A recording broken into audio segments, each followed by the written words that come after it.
Welcome everyone to the official start of book 2. So, this will be fun. Woo! Alright, so with that being said, how about one of you fine individuals talk slow? Give me a recap of what happened last game. Recall what information occurred, what events transpired, what shenanigans did y'all get into last game. Someone please take it away. We fucked that bitch up. That you did. That you did.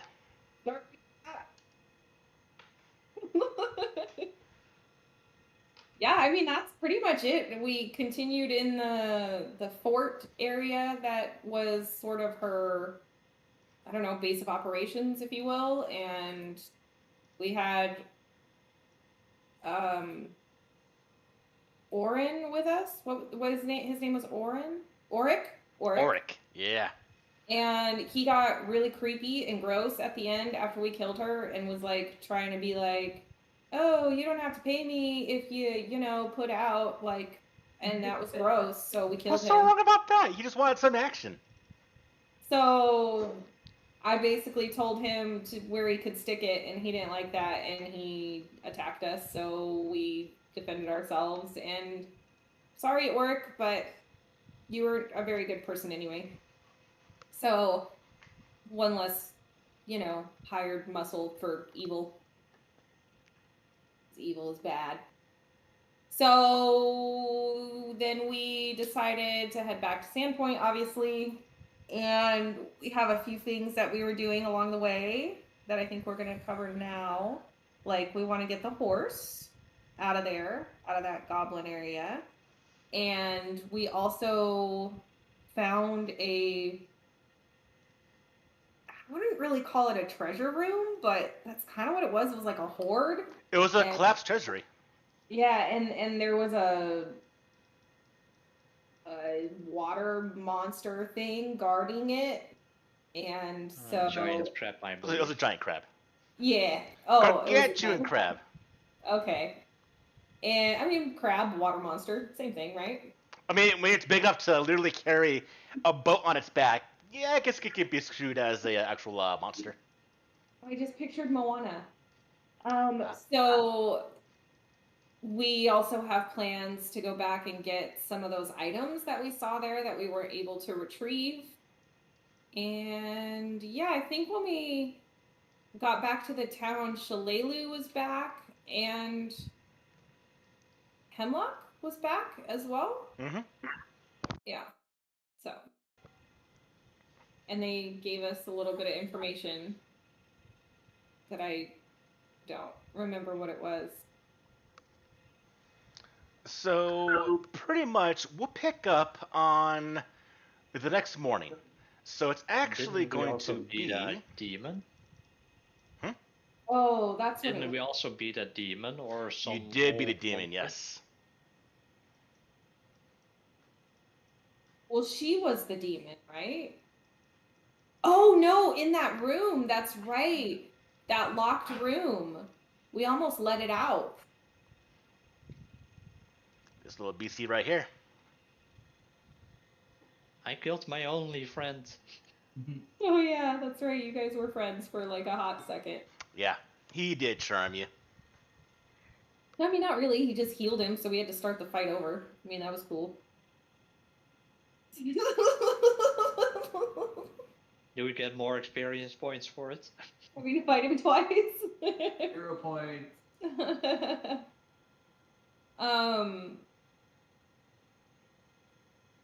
Yeah.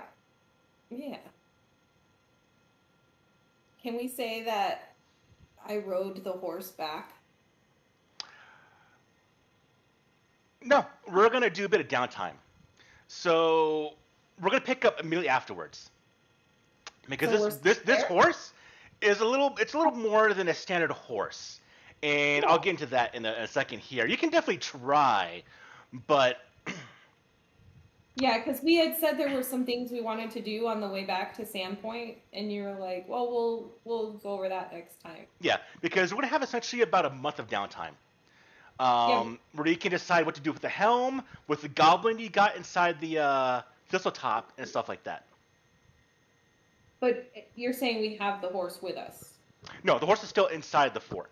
So we can pick up if you want to that night as we're heading. If you want to, do you want? So after the fight with Nawalia, after the fight with that demon beast thing, would you want to rest there? Because afterwards, that kind of presence of evil kind of faded away, leaving just a sense of almost relaxation in the air. And you do believe that no goblin would ever even come down here. You might have taken care of all the goblins in the area as it is. So the question would be, would you want to rest there to recuperate from the battle, or head back to Sandpoint immediately from that night?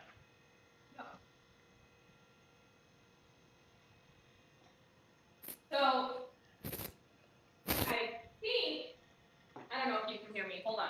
I can hear you. Okay, I think if I'm remembering correctly, when we left off last time, we had said we wanted to go back to town, but there were some things we wanted to do on the way back, like the horse and the baby goblin, for example. There were things that we're going to have to wait.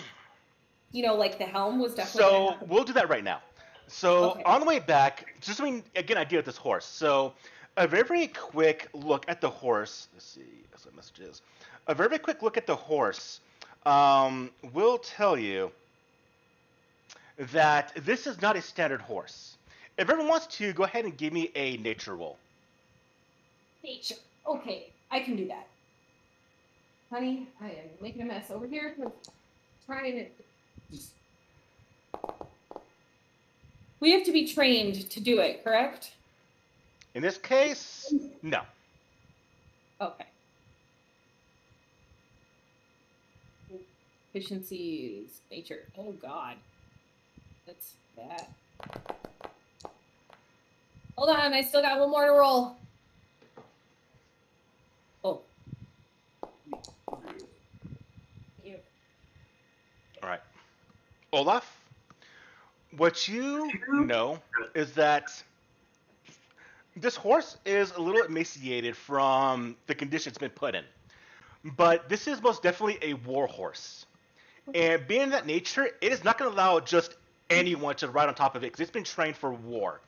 And unless someone actually is able to bond with it, it's going to see that person as, at the least, non-friendly, at the worst, hostile, and literally try to maybe kill the person, being a horse trained for war.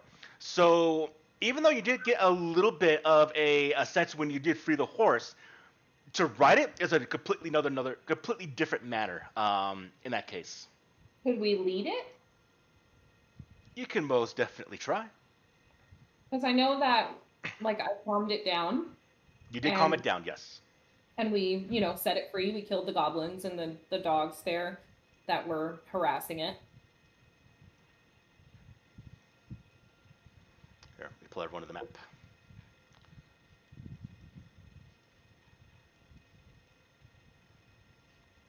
Get over here. Get over here. Get over here. So, this is the place where you're going to have both things. The little goblin. Put him right here. Oh, he's already there. He's already there. So, we got the goblin. We got the baby goblin.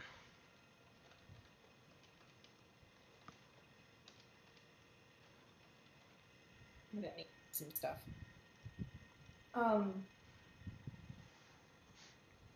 I need to get up and get them.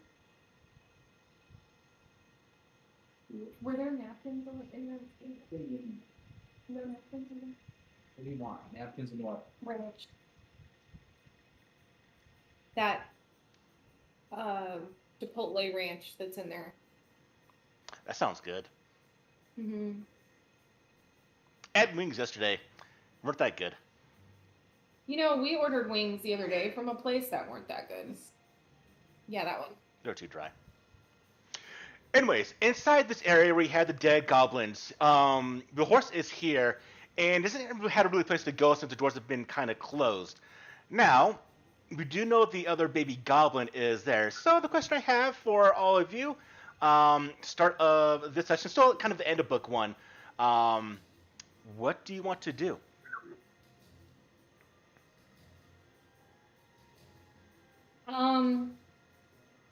So when we were down there, did we go through everything? We got all the rooms and everything. We found everything. Yes. Okay. So yeah. So then I guess we'll just head back up. Try and get the horse out of here first before the goblin. What do you think, Olaf? I feel like we should. I mean, we can use the horse to help get the goblin head thing out. Well, we definitely don't want the horse and the goblin like too close to each other because I have a feeling that's gonna upset the horse a lot. Potentially. I'm not saying the big golden helmet thing. Oh, that we're gonna have to do later.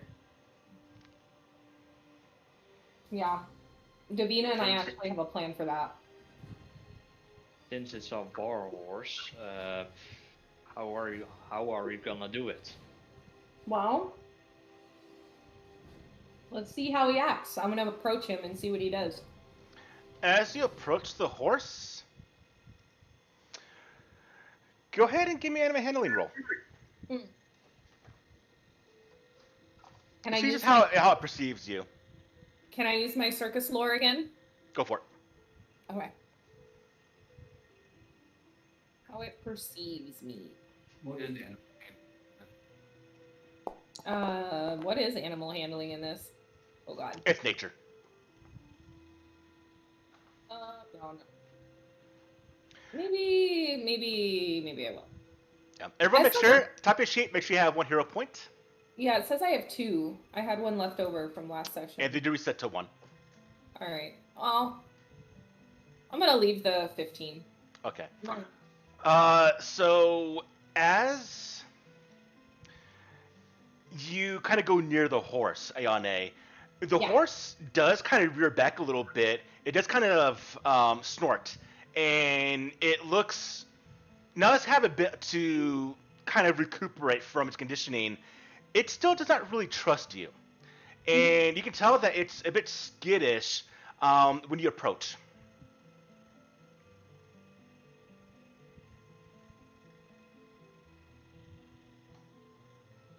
Sorry, we're eating. I'm gonna be like, I'm gonna say it's okay, and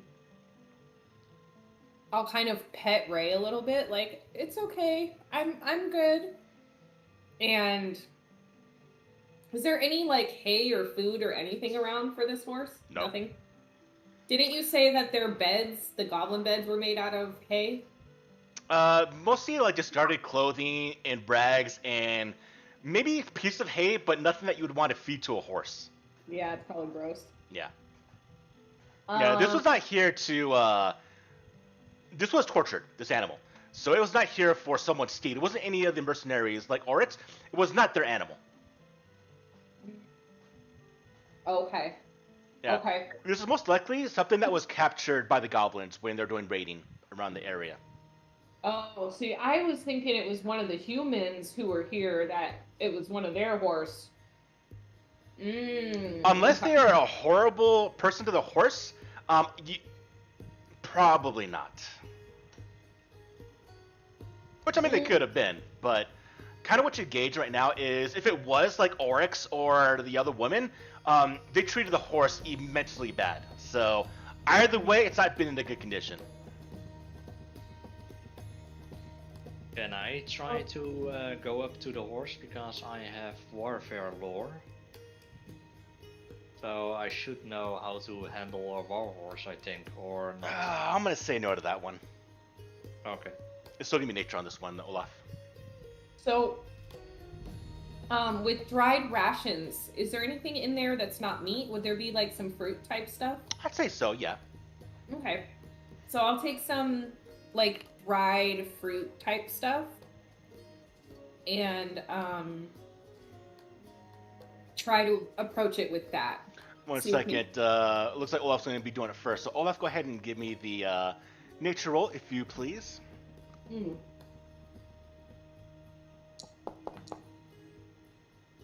Okay. Olaf, maybe by the way you carry yourself, maybe because Iane is not a warrior. Tristan's not really a warrior, but you are. And possibly this horse can register, it knows that you have that kind of attitude, and it can kind of register that about you. So even though initially Ayane was not friendly, or the horse was not friendly to Yane, even as she's going into her rations to get some food, you're able to go up to the horse, Olaf, and you're able to put your hand on its face, and it does accept you, your touch at least, Olaf.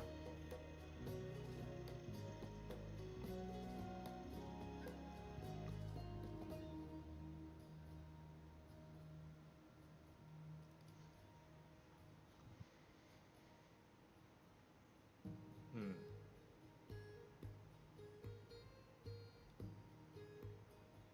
Now what?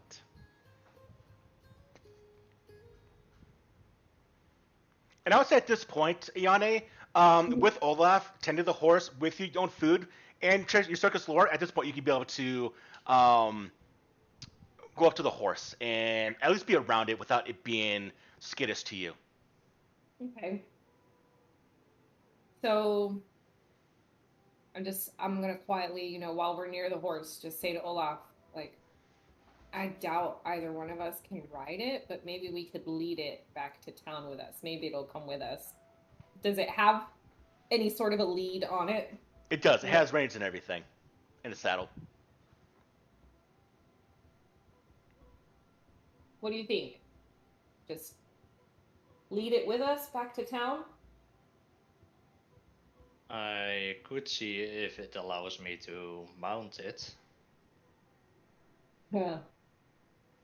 I agree with that. Why are you the only one who gets to mount things? Yeah, try it. Whoa. In which way?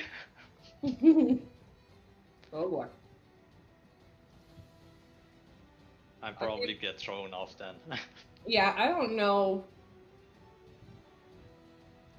I mean, if you try to ride it and you get kicked off, do you think it'll still come with us? I mean, maybe we should just try and work with what we've got going now and just take it. Just walk. Because we're all going to have to walk anyway. Yeah, Well, that's true. Mm. And after we get back to town, we can see what we're gonna do with the horse. Mm-hmm. Yeah. Um.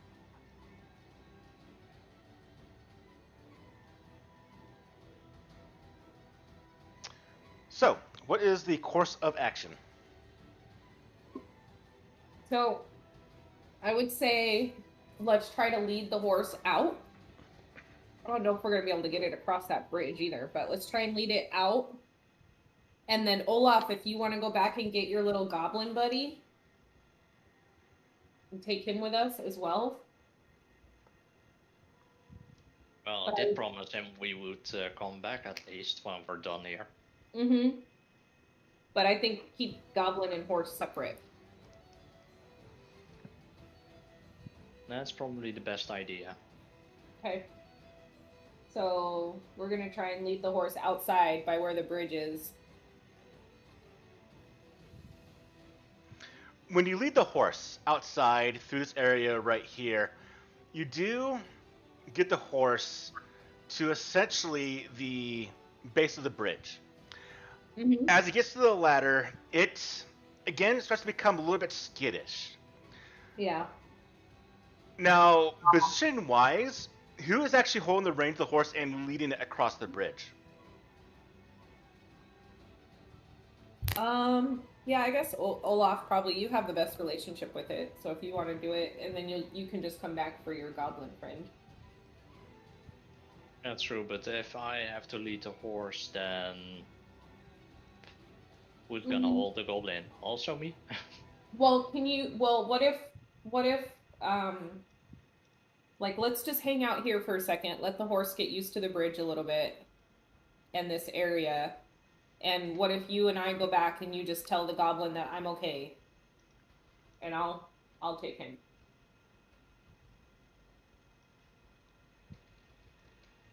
That could work, yeah. Okay. You see Shilelu at the other end of the bridge, tying off the bridge. Since it was a trap-based system at one point, she's making it to where it's no longer going to be tripped by accidental means or any other intentional means. Cool.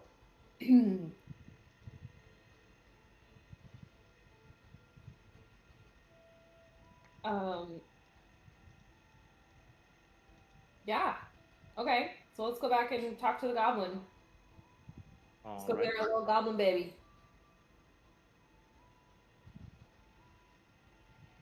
He's still in the same room, I guess. Olaf, Mhm. when you open the door, you see this little goblin baby, like all like 15 pounds of this thing, is literally trying to chew through the kind of wooden bars of this cage. It sees you.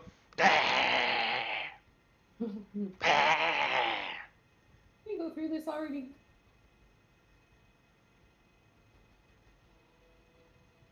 This is so spicy.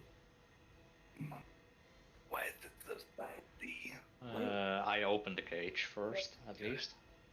Like they're like When you open the cage, it immediately goes to bite your hand.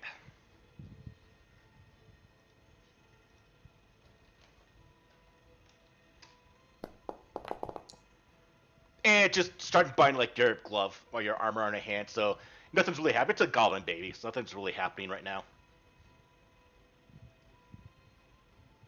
Did he eat the food that I left there, at least?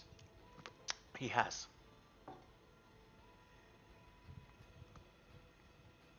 More! More! More! I start looking through my inventory to see if I have more food, at least. Oh, I do. You have a backpack? I do. As you bring out your backpack and open it up, the goblin rushes you, gets on your arm, on your shoulder, and literally dives into the backpack. Problem solved.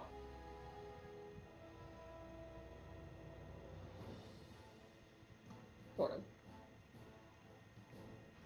I pick him up out of my backpack, put him down on the ground next to me, and When you do, it has.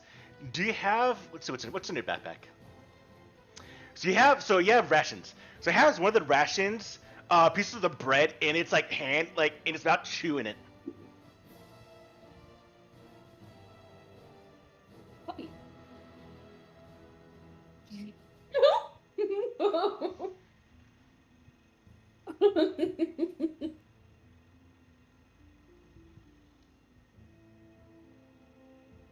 I start talking to him if he likes it. Yes. It starts eating the food. You watch as Shalelu. Should I have this right? I do. All right. Shalelu does come over, seeing what all the kind of commotion's about and why you're hanging back a little bit from the warhorse, and she does eye the baby goblin. Looks at you, Olaf. Looks at you, Ayane. You're gonna keep this one alive.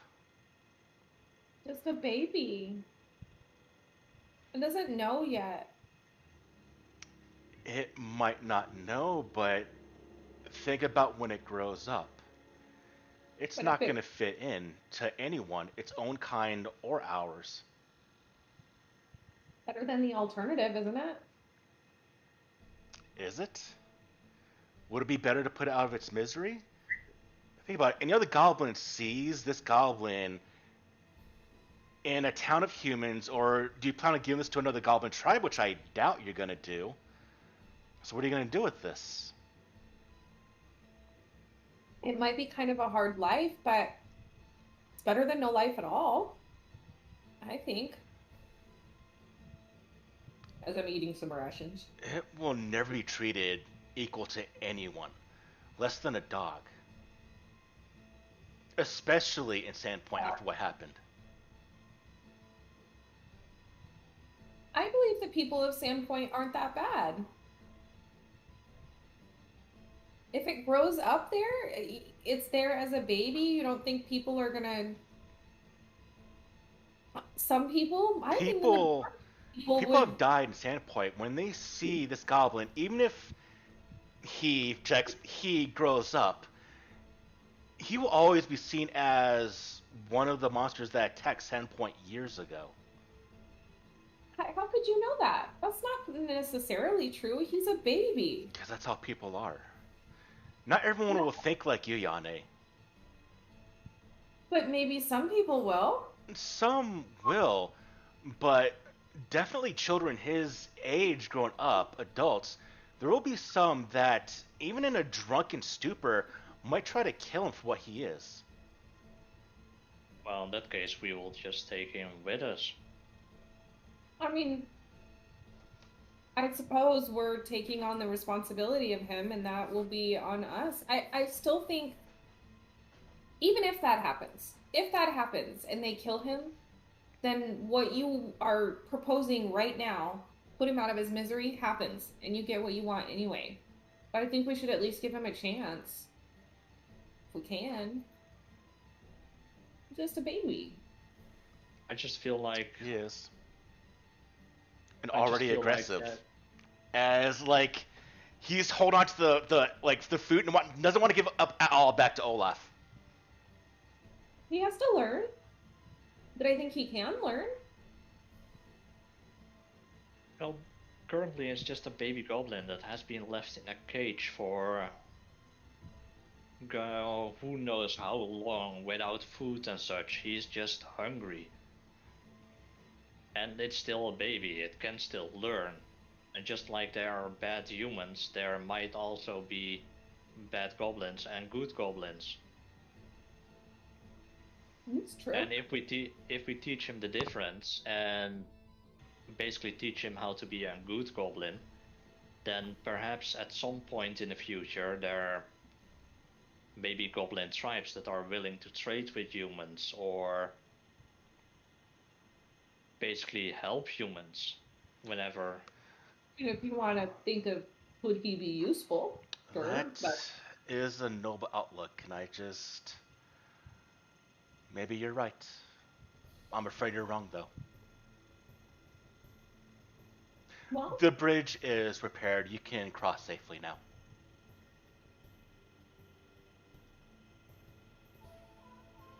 Do you have any other business here at Thistletop? yes. We found a sunken treasure room, I guess. Okay. And there's some stuff down there. But there's Earnest al- rewards what you've done.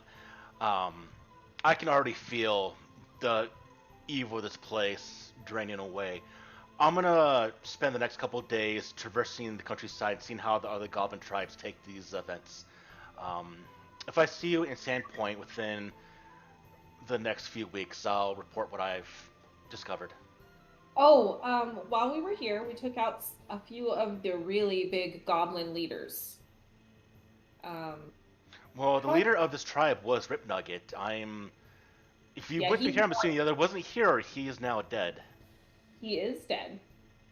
And then there was also, how do I pull up the calendar to get to the notes? So it's actually, they moved the location. I actually updated it. It's in the journal tab now, which looks like a bookmark on the left-hand side. Looks like a bookmark. Yeah, it might be. Not be. I might. For me, it is. I'm not sure if it's for the players. I see a book.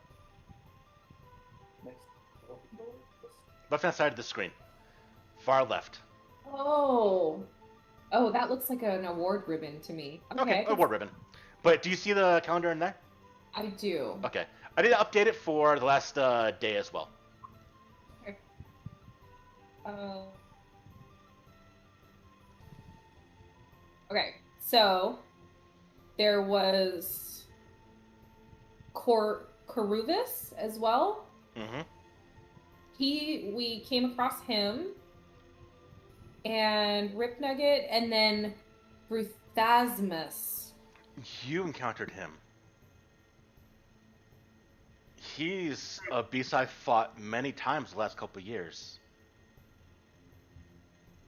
Oh, we caught him with his pants down, so to speak. So I'm to guess that he's also never going to be our problem ever again. That would be. It's a very good guess, Shillelagh. You're Well, very. then you have my thanks for that. He has plagued many honest traders and caravans in around these areas for some time now. You really are heroes at Sandpoint. That is an honest name. I think.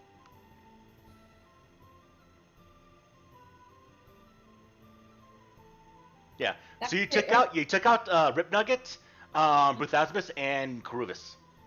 That's- So two of the heroes and the Bugbear Ranger. Mhm. We also fought a demon that has been locked up for at least 10,000 years or something, he was saying. Yeah. Really long time there was a demon locked up down there, and we.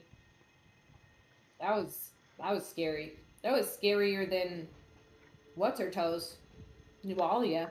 I've never been inside Thistletop proper. Is it a ruin? I think so. Yeah. Oh, there's like this seven-pointed star thing all over the place. Do you have any idea what that is? No, I don't. Are you sure? You want to think about it for a minute?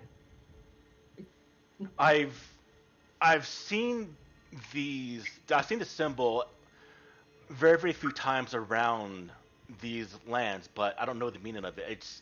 They've been in ruins is all I know. You've seen this symbol before? Yes. Oh.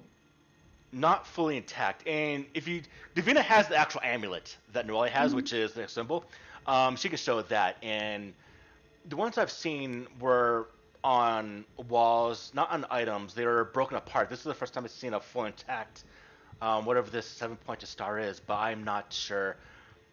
I do believe there is a expert in Sandpoint that might know. There's Oh. a historian that I do believe. Well, um, yeah, I mean, I guess we can just head back to Sandpoint now. There are some things here that we're going to come back for, obviously. Like, yeah. Do you want to take the horse back to Sandpoint? Do you think maybe you could be better with it than anyone else? The horse. Where's that? Shadow Mist told me his name was captured by the goblins. His master was ambushed and killed in a caravan some weeks ago. The horse's name is Shadow Mist? You Yes. talked to him? Yes, So you could take him? I can. Okay. You know we're cool. Yeah. Put in a good word for us, yeah? All right, well, we'll head back and try not to worry about. I guess we need a name for this little guy. Olaf, does he have a name? I can ask him if he has a name.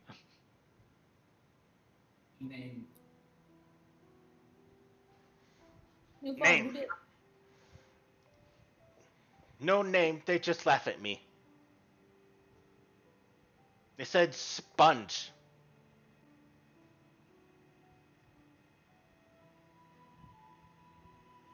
Okay, well. Oh, I can't understand any of that. It's all in Goblin, right? Mm-hmm. You can speak common. Mm-hmm. Okay, here. I'll say this.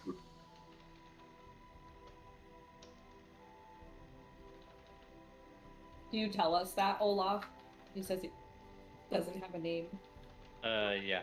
I tell you that he doesn't have a name, and well, if you guys have any idea what to name him.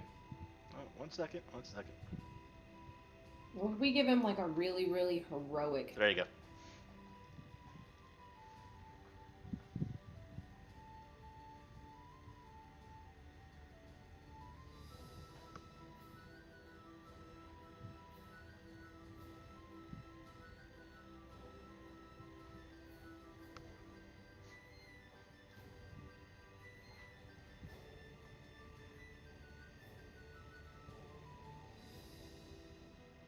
you get that, Olaf?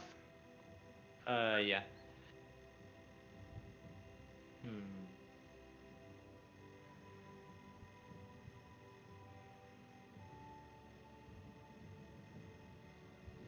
With that, Shillelagh will take her leave, and she will leave by wishing all of you good luck. We'll see you soon back at town, Shillelagh. We need to share a drink. Sounds good. I like that name. With that, she'll take her leave. Bye. Tell me your tits. No, I'm sorry. I don't really say it. She's already gone. Okay. Yeah, Maybe she would. We don't know. we'll never know. You might see her again. You're trying to woo all the women inside the town? Me? Yeah. I don't know, maybe. All right. Real quick, there is actually a new feature I downloaded. So if you go to the bottom left of Foundry to the name list, you see to the right of your name a little like check mark thing. Click on that, and that is a easy note section to put in notes. Cool. That will say between sessions, and you just start typing. It'll automatically put everything without doing the weird clicky of other areas. All right, I like this. That's cool. Can you read these? Can you read these? No. Oh, that's lame. You can whisper me if you need to. You're gonna enjoy my notes. I can't read it, so I don't know what they are. All right, everyone. So Shadow Mist will go as well, which means with this little goblin, what do y'all do tonight? So, he needs a name, right? Do you guys have any idea? We should give him like a really big, heroic name. Is it 6:30? 6:30. I Yeah. just got booted from the server, and then it came right back on. So it's 6:30 every day. Oh, okay. My internet cuts out at 6:30 every day, and I don't know why. That's annoying. It's very weird.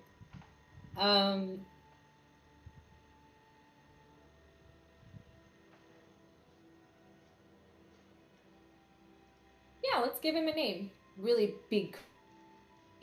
Alexander. Is it a male or a female goblin? Oh yeah, is it a boy or a girl? It's a boy. Oh, you missed it. You froze, and you're like, Oh, was I? It's a male goblin.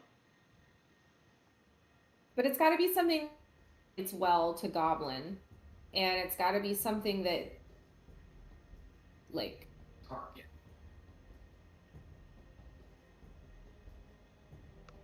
Gobo.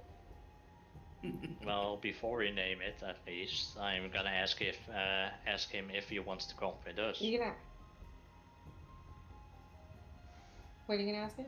if he wants to come with those, you're gonna. Oh yeah, it's being weird. Let me go on my phone for a minute. It usually takes like 5 minutes to figure itself Settle out. up. Yeah. Weird that it's only your computer though. Yeah, that is weird. Because you're hardwired in too, right? Yep. I don't know. Ugh.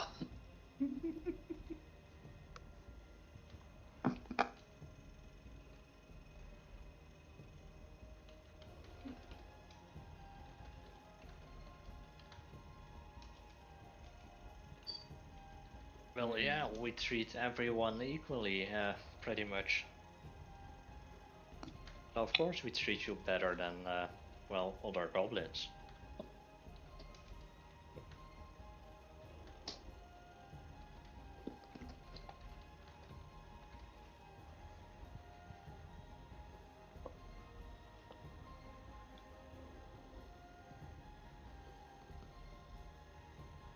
Oh, you can still eat my food, yeah.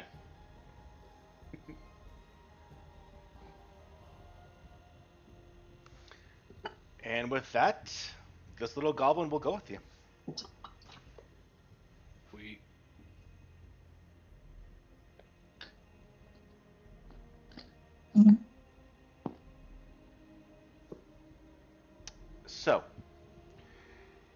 make your journey during the night. Do you go back to Sandpoint at night? It only takes about an hour to get there. I mean, I'm good to go. Yeah, I don't see any reason not to go back now.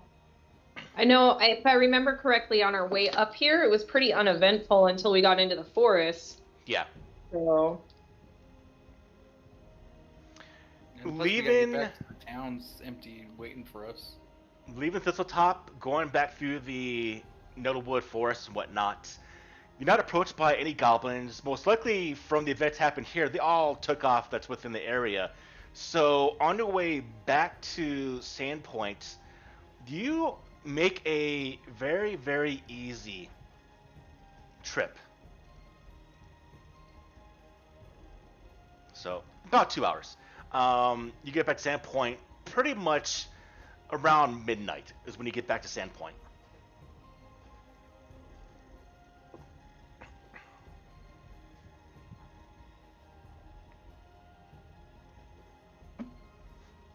what if we call the goblin Hero? Like, let's name him Hero. Okay. Yeah, that sounds like a good name. So we're calling the Goblin Hero? I think that will help, like, ingratiate him into human society, too. Like, his name is Hero. He can't be that bad.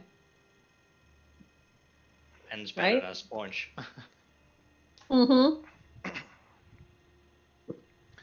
So when you go back to Sandpoint, where do you keep Hero, Olaf?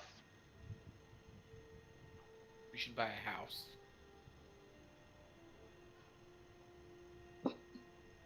Well, could he ride in your backpack? Or in mine, even? I could He's clean small out enough. my backpack. He's small enough where he can ride in Yeah. a backpack, yes. Well, I'll let him ride in my backpack then, since he likes me apparently. Yeah, you're the only one who can talk to him. Yeah. So. Alright, so then, yeah, he hides in your backpack, and he nibbles on your rations. Well, I guess I need to buy more rations then to keep him happy.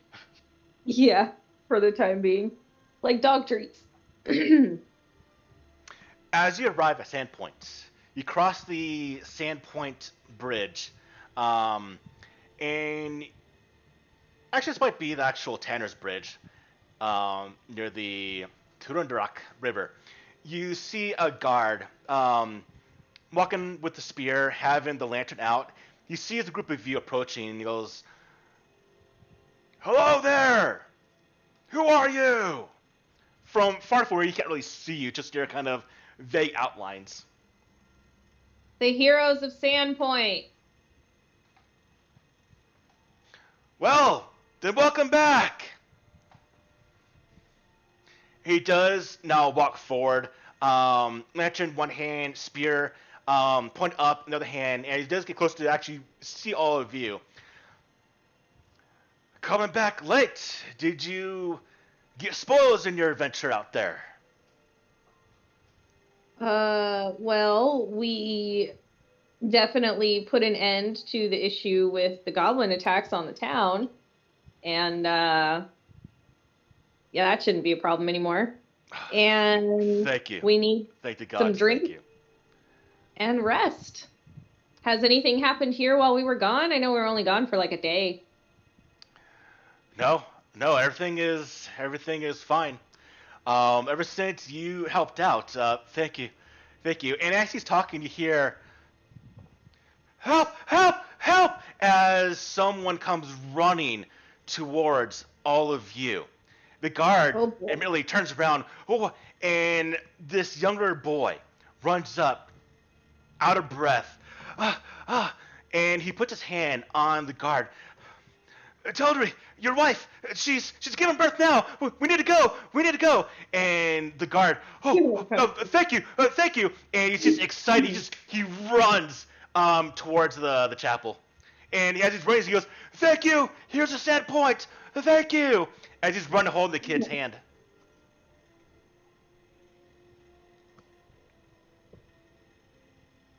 Yeah, my skills pretty much end at childbirth, so It's interesting. Interesting.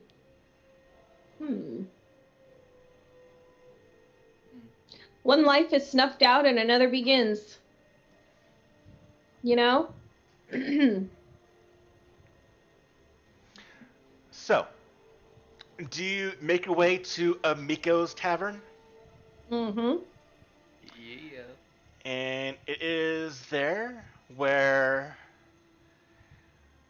you're greeted by Amiko.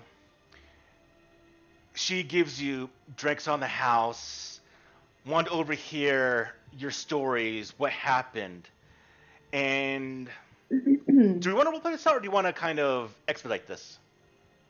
We can expedite it, but there's one thing that I do need to do with Amiko. So through the night, we're having a couple drinks. I'm sure we're very tired. We're gonna get some sleep pretty quick, but I will pull her aside and out of my bag.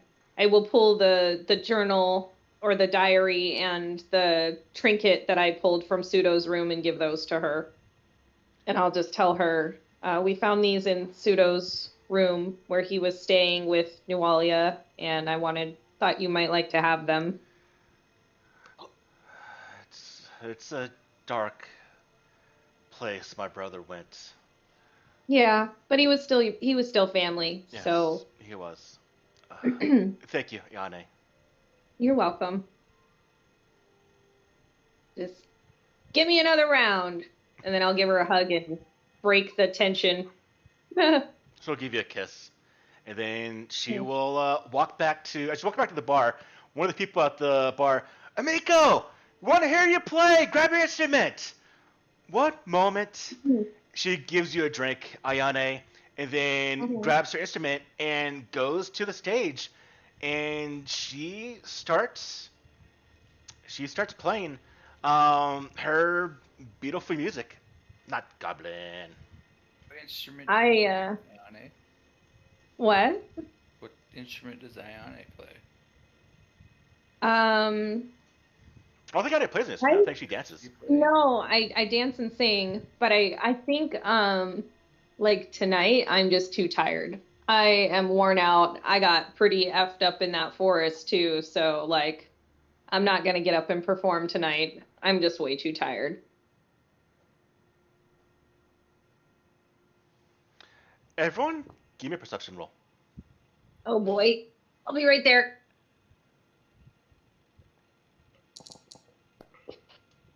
Hopefully my internet has worked itself out. Rogue, Genasi. I am the seer of things right now. You're seeing some things, most definitely, Tristan. All right. Kind of nice that the dogs come right back inside when I call them right now. I see nothing. I apparently drank one beer too much already.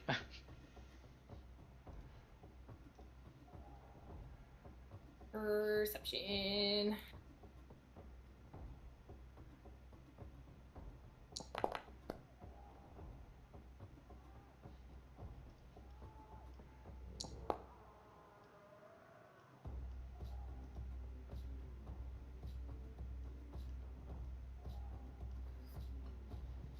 All right. So I'm gonna say this. This is this is past midnight, and you see a couple of people kind of talking inside the tavern, and they're talking about how the damn sawmill is still running this late at night, making some people around the sawmill fairly angry. And you overhear a couple of people kind of saying, "This this is really kind of crap. I wish he would stop doing this damn log work in the middle of the damn night, picking people up." And you get a bit of small talk how the lumber mill is apparently running a little bit more into the night than to keep some people up. But for all intents and purposes, beyond that, it's a night of people want to kind of hear about you, what you're doing. Sheriff Hemlock has not come back yet. And people weren't really worried since he's only been gone for a couple hours. But now that you're back here, people in the town inside Mimiko's, "Huh, now the heroes of Sandpoint are back. We don't need to worry. Any goblin comes here and they'll kick their ass. To the heroes of Sandpoint!" And there's cheers of people raising drinks. People are handing drinks to you. Miko's still playing on the stage. And the night does evolve into a boisterous, good-natured event of drinking, good times, and that's kind of how the night goes on. In the morning, as all of you are potentially still doing a bit of partying, still relaxing, this town is starting to come back to the morning preparations for what it's going to do for the day. You do overhear Sheriff Hemlock has come into town. He does reach out to you, realized and heard that you went and took care of the problem. He brought a number of guards from Magnum Bar, the city to the far southwest, and he talks to you. Thank you. Thank you for what you've done for Sandpoint and for everything. Protecting our town during the attack, the raid by Nualia, of all people, from Tobin's adopted daughter. And now that I'm assuming you told him all the stories. Now that you killed the goblins around here, Nualia putting them up to the test to raid this town, banding them together. Sandpoint owes you everything. Thank you for this. I'm gonna have some of our guards I brought in for Magna Bar patrol the area in case any stragglers might try to get any idea of attacking, especially with the Drunk Beach. I'll have some guards there since goblins do tend to approach there from Thistletop to grab garbage. You have my and Sandpoint's thanks. All right. Enough with the thank yous. And sorry, Jenny. No. Oh. Can we do a long rest or whatever that can we click the So bed we're gonna button? go into a bit of downtime. So yes, you can take a long rests. Everyone, go to character sheet and hit that long rest icon on your sheet. So pretty much, we're going to do the actual downtime mechanics of Pathfinder. And the things we can do are the obvious ones: earn some money, do big jobs, work at the bar, doing dancing, during night times. Maybe for Olaf, training maybe some of the guard here, since he's a champion. Even with Tristan going and helping out maybe the local scribes or whatnot. You can use a skill and earn some money. Another thing you can do is retrain some skills. Feats, you can train from trained skills to another trained skill. Sorry, you can train to another skill that you don't have right now by dropping one you already know. That way, or you can actually change out feats. So if you learn the abilities from an NPC, like maybe Shalelu, touch an ability, you can actually trade out feats for an old one to a new one at this time. Or I'll allow here is you can now spend some time to either train hero or retrieve that large golden helm from Thistletop. So, with that being said, during this month of downtime, we're going to go in weeks in individual week brackets. So the first week of downtime, we can do a bit of roleplay with this as well. But the first week of downtime, while say Davina is going to go and help out with the church and whatnot, she'll help out you individually if you would ask. But for each of you, for the first week of this joyous atmosphere in Sandpoint, what would you like to do? I definitely have my stuff pretty locked down. If you guys want me to go first. Go ahead. So, as far as working goes, so a couple of things for me. Definitely going to be spending some time in Raishin's shop helping her. And then at night, I'll be at the bar doing. So essentially, what's gonna happen is we can roleplay that, but pick one specific event we're gonna do because there's actually mechanics for this. Or crafting as well. We can do some crafting. Okay. Well, so since we're going to do this, I'll just give you sort of an idea of everything that I'm looking for, and then you can tell me how to approach it. Okay. So that's one thing as far as work goes. The other thing is my tattoos. I definitely want to get those going. And then getting the helm, basically our plan was to get a very, very large, very sturdy cart with like an ox or whatever we can. Mm-hmm. And we're going to use levitate. So distract the crab, use levitate to actually levitate the helm and push it onto the cart, and then pull it back to Sandpoint, and then again levitate to get it out of the cart and to wherever. I don't know if we're gonna break it down or what. I guess we'll just bring it back to Amiko's Tavern to begin with, and then we can just, I don't know, break it down, or we can find a collector, maybe, Foxtail or whatever will want it. I don't know. I have another idea for the helm, maybe. Okay. The treasure room, it was broken, and I guess it's open to the sea, right?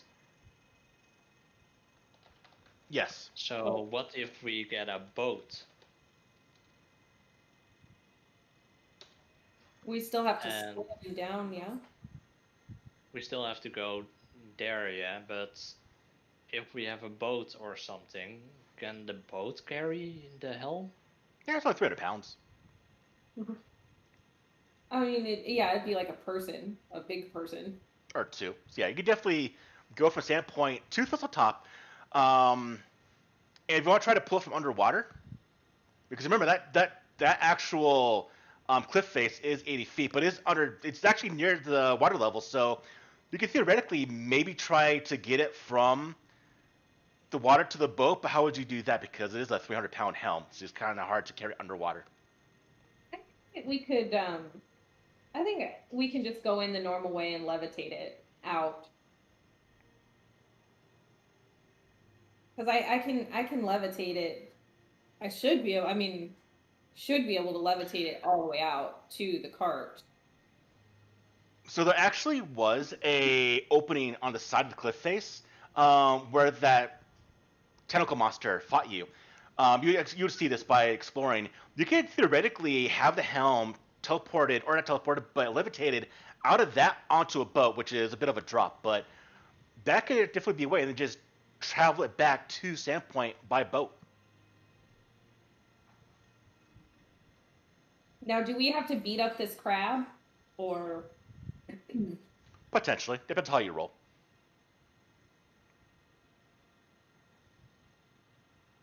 So yeah, Ayane, or actually everyone will see in chat, I put down essentially the actions you can do. Because you kind of gave me multiple actions you could do on the situation, so I would say pick one of those things as your main thing. The other ones would be kind of things you're doing in the RP version of it. The ones I didn't put here is getting the helm Yeah. and So- training hero.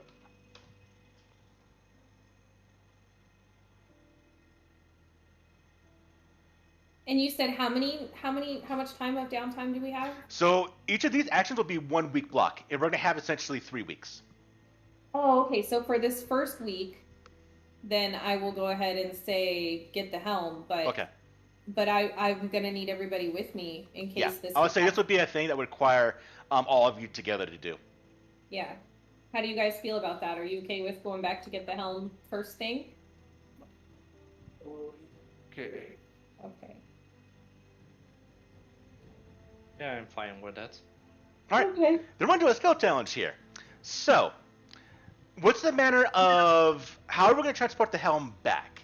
We're going to use the boat, or we're going to use the cart and wagon, or the cart and horse.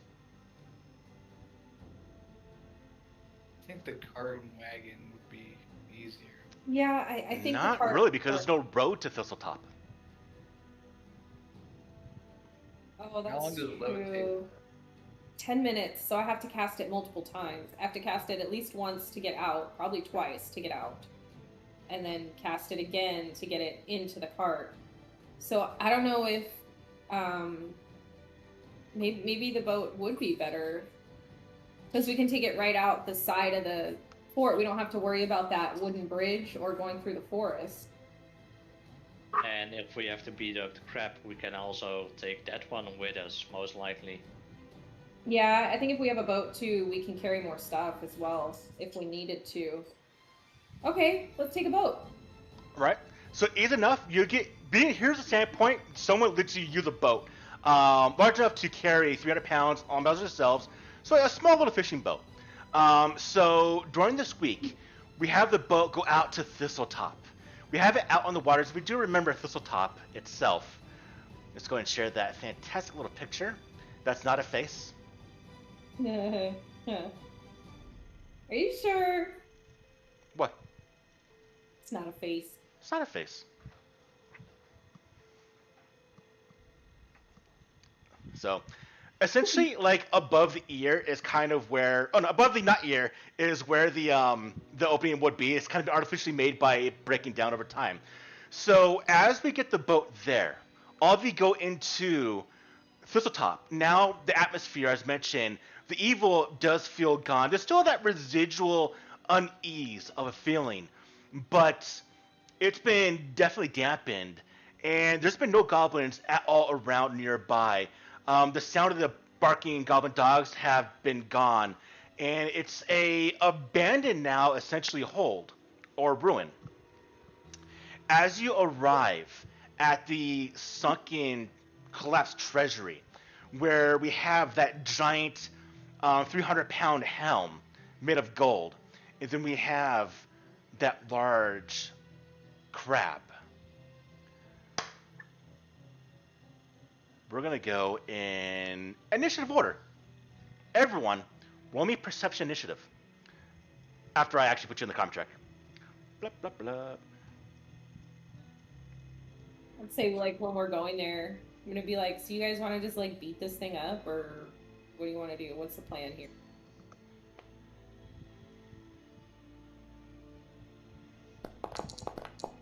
Well, I doubt it's gonna let us take it without a fight. Yeah. Well, that's what this is And for. of course.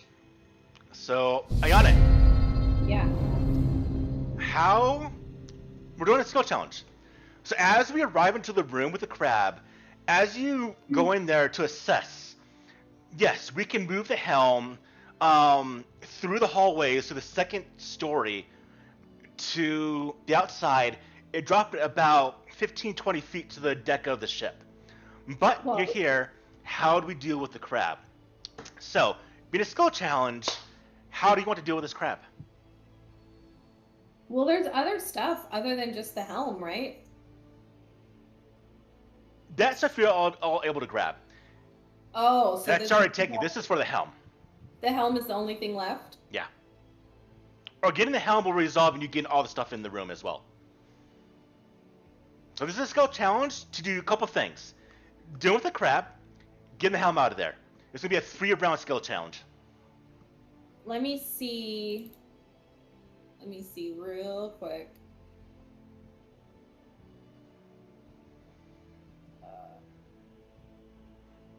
Now, for this challenge, I'm looking for only skills. No spells, no combat, only skills. Oh, so like if we wanted to just beat up the crab, that's not an option? If you want to, we'll go straight to combat if you want to, but I'm going to do a non-combat encounter to deal with this, is what I'm allowing. If you want to go right into combat, I'll go straight into combat if you want to. I mean, I guess I'll try performance to distract it. The thing is, but I'm thinking of this logically, like if I'm using performance to distract it, I don't know that I can actually levitate the helm. So somebody else This might is a have- course of a week, Jenny. So this is how you take care of it. We're going to do, essentially each round is going to be like 2-3 days. Oh, I don't think we need that. Okay. So for the first 2 days, in this block of 2-day time, how do we deal with the crab? Yeah, this helm's gonna take us a week? Okay. Because levitate is a level, what level spell is it? 3. Yeah, and you can only do this, once a day? So yes, it's going to take a week to do. Twice a day. I can do it And twice what's the time? What's the length of the, a minute. yeah, so it's going to take,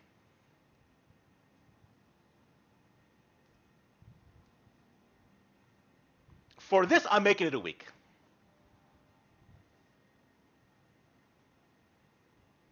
Okay, I don't know. Somebody else go first. I don't know. I don't know what to do.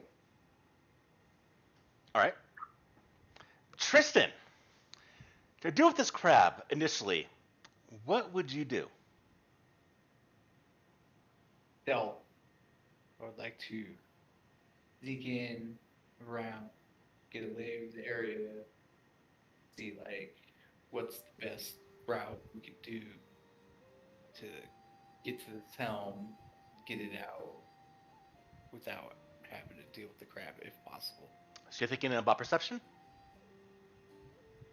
Or another skill? What skill are you thinking about? Well, I was thinking like stealth, Go for it. to hide, like get in, sneak around. Go for it. Well, that's two successes. So you're able to go ahead and find a very, very good way to probably not get the crab's attention. Or you succeed. You tell me how you do this. Oh yeah. So like I just sneak around and I just see where the crab's at, and I just find a route around like some rocks in the water that we could get right around him. He has no idea. So we have the route planned.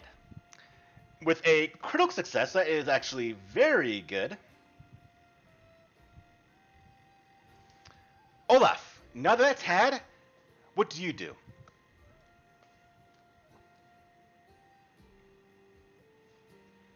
Since we've already found a route to get the helm out, I'm probably gonna observe the crab and see when it goes to sleep, so we can just carry the helm out without it waking up or getting its attention somehow. What are you thinking about? Stealth or notice? Not notice. Perception or nature? Or something else you're thinking about? I think nature, because nature does allow me to know the habits of animals and such, I think. Go for it.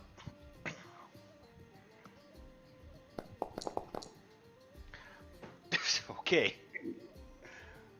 So Do I you, do anything?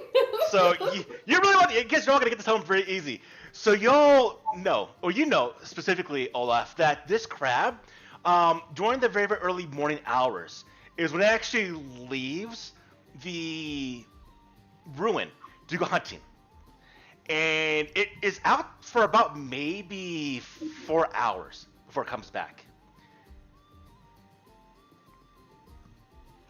That is 4 successes on 2 actions, which means Ayane, that information, which skill do you might want to use? As long as you don't critically fail, we have it.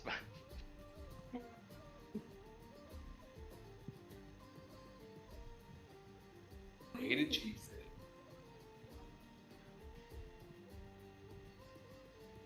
Like, I'm the talky person. I don't do any of this crap. Do you have what's your crafting? Can you craft something For Yeah. what? to allow like oh You can craft a fish trap to have a lot of fish for it to get out of there. You can use deception to maybe try to find a way to have this crab believe there's enemies there to have it move.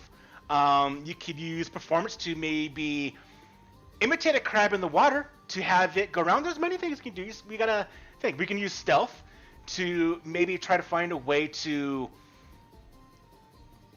Alright, can I use crafting to like help make something to hold onto the helm in case the levitate spell doesn't get it all the way down to the boat and it doesn't like crash? into That'd the be boat? great on the 3rd round. Right now it's for Oh. the crab. This is just for the crab? Yeah. Okay. Use those brain juices. Creativity. I think it's just I'm struggling to understand the whole situation as a whole. I want you to use a skill, any skill, in a way to not fight the crab. Pretty much to do that. Not fight the crab. Find a way to distract the crab to not fight it. Okay. I've done this all the games, Jenny. Yeah, what? I've done these in all my games. Yeah, I'm struggling with this one in particular. I'll use crafting to make a net to catch a whole bunch of fish. Absolutely. To like, Absolutely. Gonna give me the crafting roll.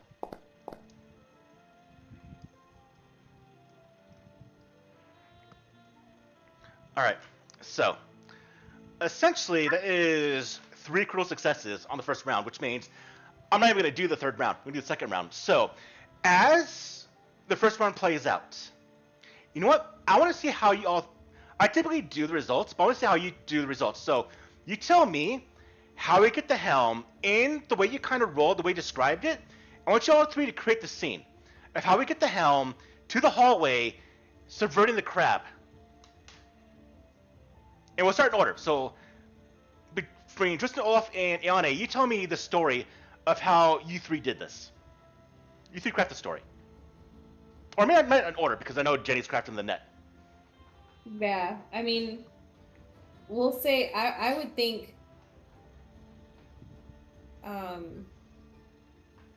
Tristan was able to get in there and scout around and figure out this is the best route to take the helm to make the least amount of noise stealth-wise. Mhm. And then Olaf discovers that the crab goes out to hunt at this time. So then I'll create, a net to hold a whole bunch of fish to keep him distracted and out even longer Okay. while we get in and get the helm out. Okay. I guess just Jenny can tell the story then. So, All right, yeah. Does that make sense? Oh, yeah. Right? Okay. But let's see how all three of you create. Also, I'm curious if you would do it this way, but either way, that works. Does anyone else want to interpose any other additions to that little story? No, it was the same thing that I was thinking. All right. So as the crab was out hunting, you're able to move the helm out of the sunken little area inside the collapsed treasury, grabbing the other bags and other treasure loot, and get it into the hallway. And now for the second round, this only took essentially 1 day of planning, craft the net, so about a day and a half. We'll go 2 days still. So for the next 2 days, how do we get it from the hallway to the boat? Tristan, to see if there's any complication. On the day of doing this, what's the weather like? Roll me a d20. 15 or more, there's a storm or brewing. Okay, it's calm waters. That's why he wanted us to take a boat. All right, Tristan, what do you do? Alright, so let's see. Can I use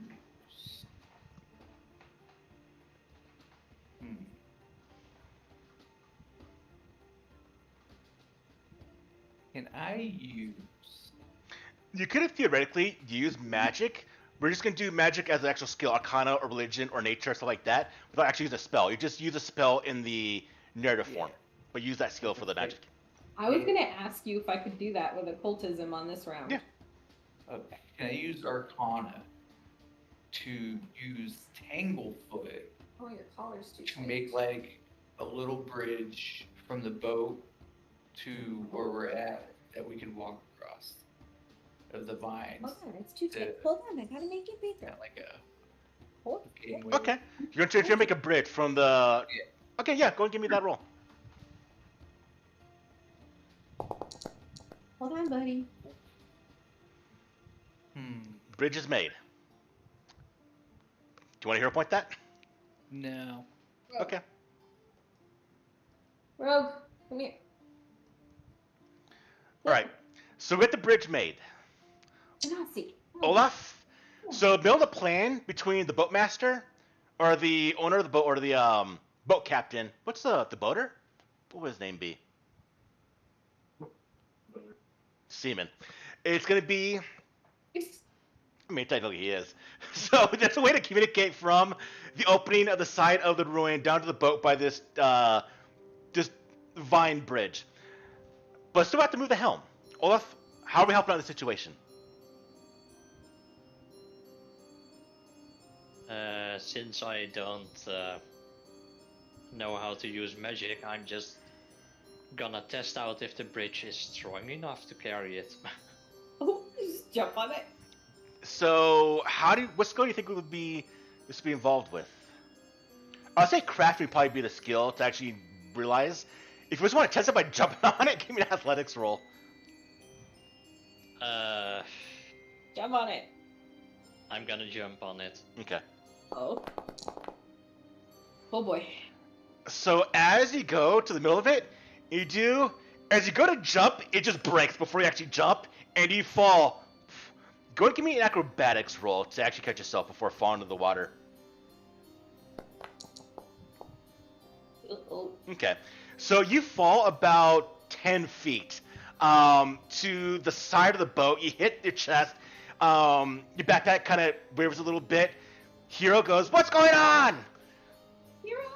Comes out of the backpack with a piece of bread in its hand. It's kind of a little puffed up now. It's had a lot of food. Where it's eating very, very well now. And it sees the water and panics.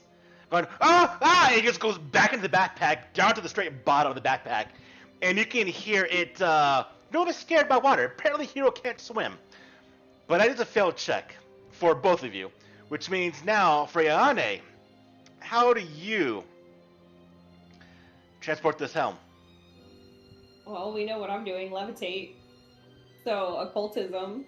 That's my spool. So as you do this spell of levitate, what's it look like when you cast a spell? Is there any type of motions? You just say some chants and do it, or do you do since you're a dancer, do you do any type of choreography to cast a spell? Let's see what it is. Levitate is Somatic and verbal. Where do you see that? Oh, I see. Right there. Somatic and verbal. So, yeah, there's some somatic components to it.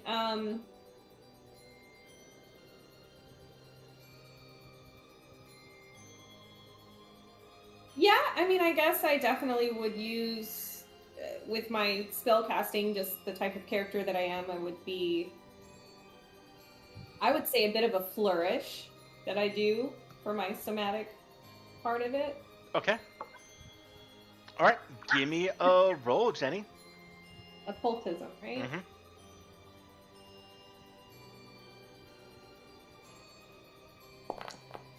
Oh God, guys. Oh God. Would you want to hero point close that? to rolling natural ones.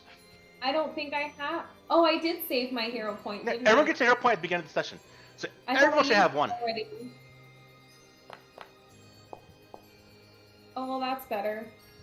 That's a critical success. All right. Sweet. So, as you are levitating the helm, realizing that the bridge doesn't work because it's now broken, you get the helm off the side of... It's after having to move it through the hallways over the course of about 2-3 days, because you only cast a spell, twice or 3 times? Why? So yeah, so it takes this much time to move it, navigating, chipping the walls to make it wider to allow the helm to go through the width of the hallways. Eventually, after about the 6th day, we're at the edge. The helm is out over open air, lowering into the boat.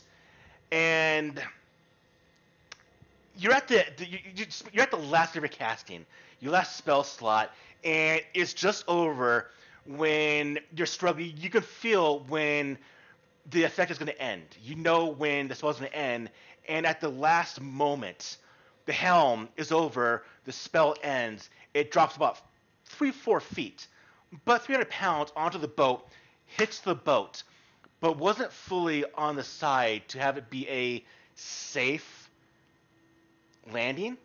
So the helm hits the side of the boat and inches to the side ever so slightly, like it might fall into the water. I was looking for essentially 9 successes in 3 rounds, but because of the critical successes, we have 8 in 2 rounds. So I'm going to do this. I'm going to have 1 round, 1 person go, how they save the helm to succeed on this task or complicate the task. So Okay. everyone roll me a d20. Whoever gets the highest is the one that's going to go for this. I would.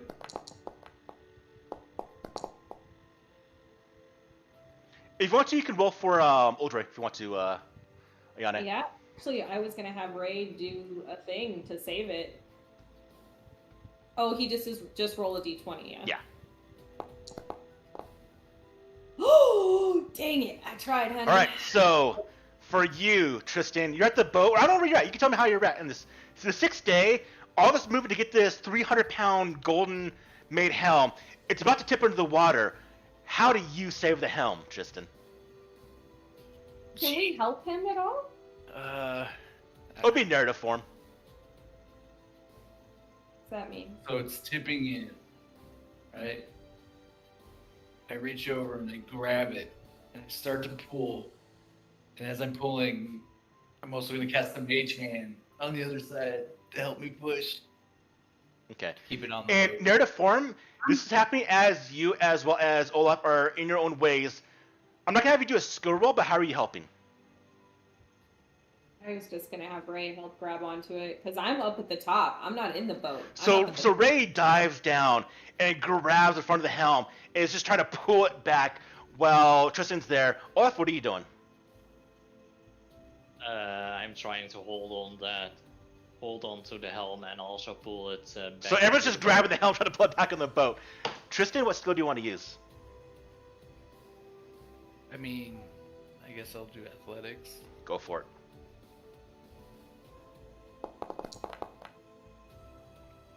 All of you, the helm is leaning over. Everyone, the boat's literally starting to go onto its port side. The captain's, come on, come on, come on! And all of you are grabbing the helm. Uldre is just pulling. And you get the helm rolled over into the boat. And it clangs. And you can see the sunlight is just gleaming off of the metal of the helm in the boat.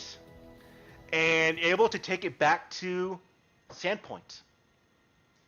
And because you succeed at this task, I'm not going to require a second week of downtime to get it. So first week of downtime was used to get the helm back to town. And as you get back to town, people at the harbor are going, "Where'd you get that? Who's going to wear that thing? Whose eagle is that for?" Mine. And you see as you get this helm off the boat onto the harbor of Sandpoint, it's a large helm. And so the kids are coming over, literally standing in the helm. Men are coming there, joking around. It's a big spectacle of the town, of this giant golden 300-pound helm. And that is the first week's activity.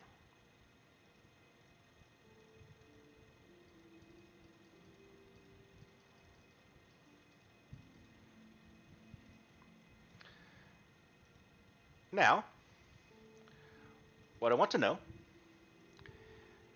is, for the second week of downtime, what do we want to do? So we can get rid of getting the helm. We now just have earned income. You can earn income by crafting, by doing a professional job for someone. Like if you are a expert in, or say you're trained in nature, you can show them how to maybe forage or how to get stuff like that. You can perform, like at a tavern for Mikos, or craft, I believe I mentioned. You can craft for yourself or for your companions. You can subsist or survive off the land by just essentially foraging and just surviving that way, doing kind of nothing. You're kind of just relaxing. You can actually buy or sell the helm, so won't even need to do that. Retrain a skill or train hero. So, for the second week of relaxation, think about what you want to do, but here's what's going to happen in between these 2 weeks. The town is getting more back into its standard activity. People still call you the heroes of Sandpoint. People still shake a hand for thanks.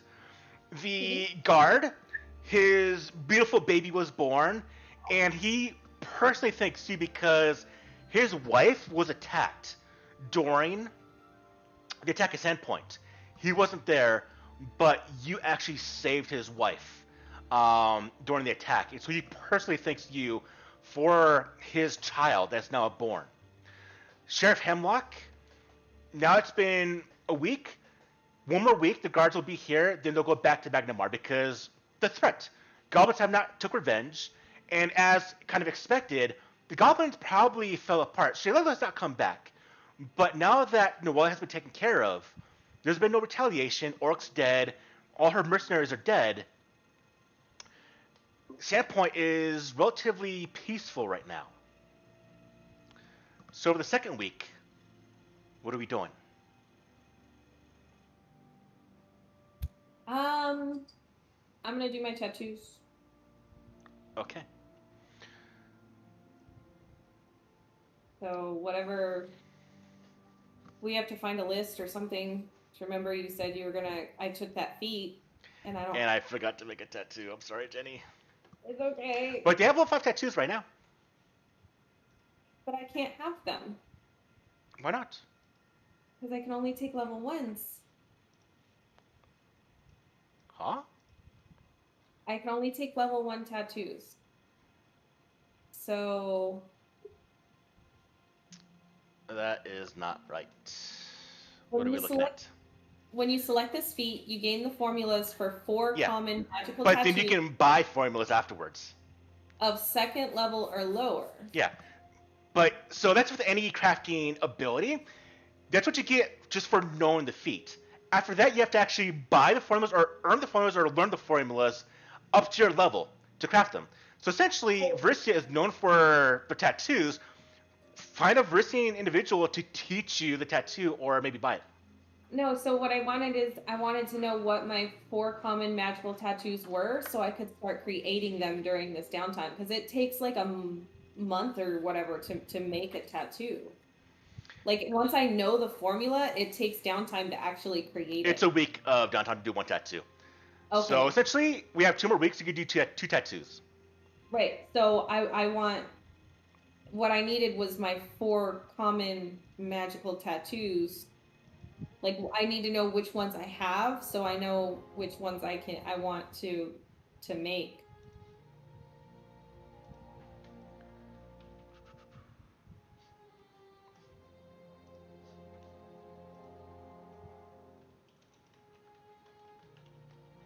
Well, I do this for Jenny. What does Tristan or Olaf want to do? I want to know if there's any houses available, and then try and earn money to buy a house.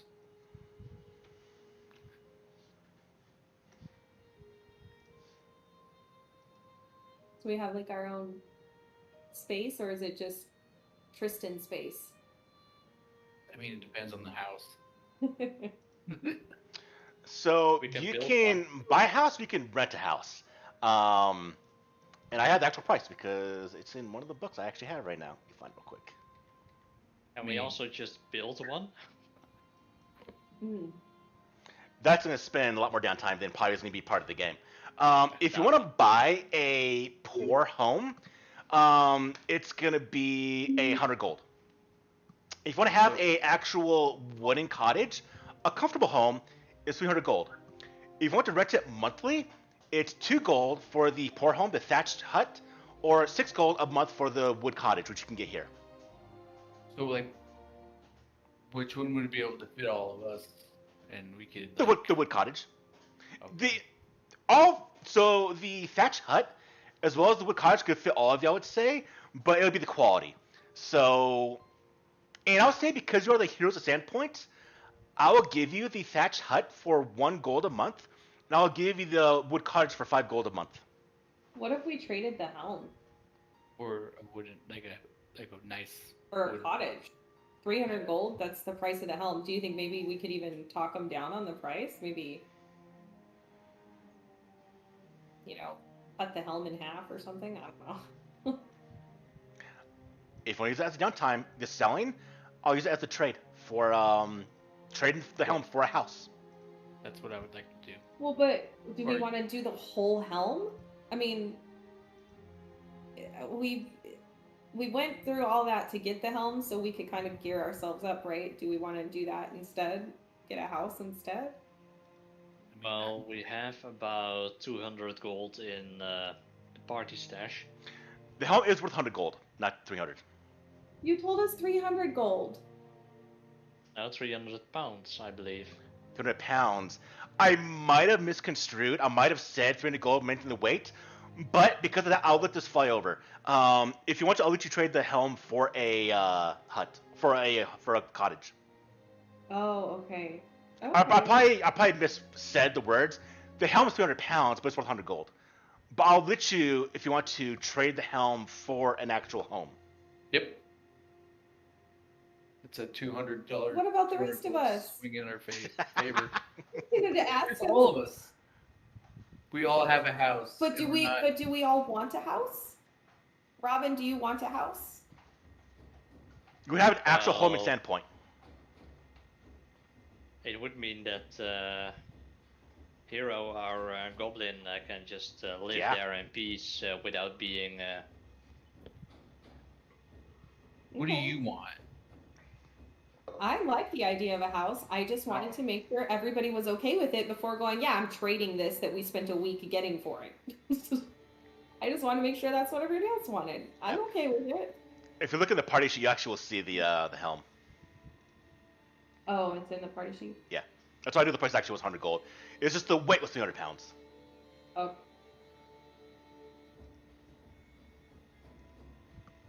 I see. Okay. Yeah, I'm okay with selling the helm or trading the helm for a house in Sandpoint. Then we could bring people back to our place. Heck yeah. I'm so a bard. I am definitely a bard. It is Funny because who I am. all I've been thinking about is getting a library. Oh, now you can have like a library for all your magic-y smart stuff. You can even have your own room for tattoos. Oh, good, yeah. Could do the tattoos. Yeah, I like it. So we're still banned from the general store, right? Vendor, we can try talking to him. In fact, I'll do that. As the downtime is one of you can try to regain for the group. Regain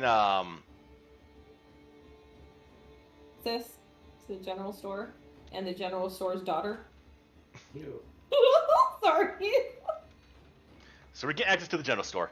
But essentially rebuilding reputation with then vendor. I mean,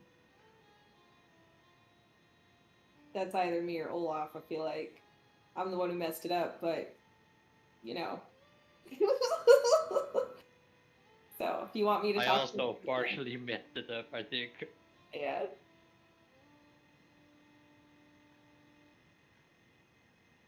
What do you think? Olaf? I'll do it then. Okay, keep in mind I'm pretty good at that sort of thing. But if you want to do it, you go for it. I'm decent at diplomacy, at least. Do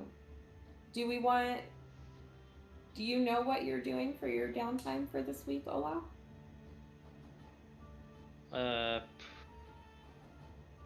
What do you mean with training a hero?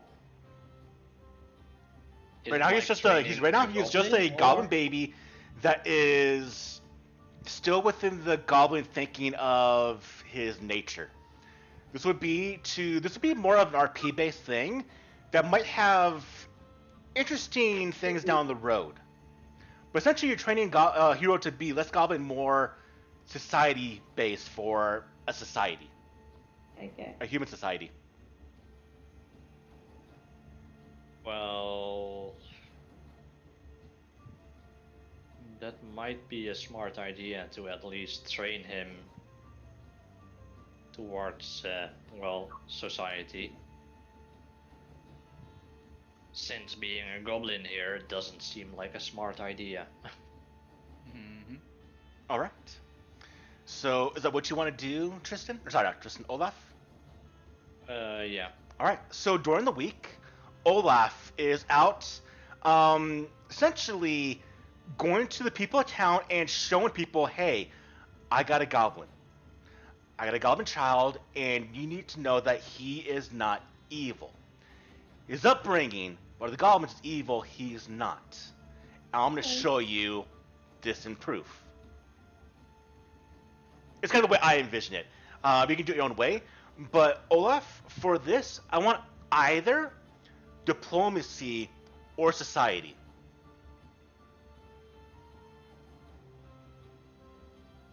I'm better in diplomacy than society, at least. Give me the roll. It's good. It's good.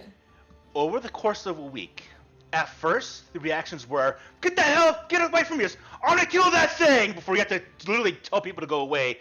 At first, Hero doesn't want to show himself at all because he's scared. He's seen Longshanks everywhere, no goblins. He's terrified. He cries the first night he's with you. Clinging to you, your backpack. Your backpack is his home. Well, just the purposes, he hides in your backpack when he's scared. And the first couple of days are rough. People, guard, there's a goblin. You hear people, "I'm gonna feed that goblin to my goddamn dog," and it is not a pleasant thing. Your hero's a Sandpoint, but you got a goddamn goblin. But it takes slowly over the course of a week to show people, hey, he's not bad. He's raised bad, goblins raised bad, but a goblin raised by normal, caring people will be different. And it's slow, but eventually, Hero can stick his head out the backpack, have him to flap the backpack over his head like a little hood, and people are like, yeah, I don't care, yeah. And the last day of the week, finally someone that's offering you a piece of bread or like a pastry from the bakery, offers you one, breaks off the corner of another one, and gives it to Hero. Where Hero quickly snatches it from the lady's hand, scratches her, she screams, runs off, but Hero does take it, eat it, and goes, "Thank you!" Looking to you, is that what you should say? Maybe you nod your head that yes, say thank you. The woman doesn't reply, but it's a start. Tristan, during the second week of downtime, what do you do? We got the house. Oh yeah. That was the thing that I was. All right. So Exchanged the golden helmet for a wooden cottage. you show me, Tristan, on this map, where would you want your house to be? Well, it's a house for all of us, right? Do we? Mhm. Yeah. Okay. Cool. Alright. Better pick a good spot. You're the lot picker right now. If you want to see the list of locations, if you go to... Well, I tried to pull up Sandpoint and it. Yeah, there's something wrong with It's a brook. Yeah, me do it again. It probably broke. So everyone delete that right now. I'm going to give you a new one. Yes.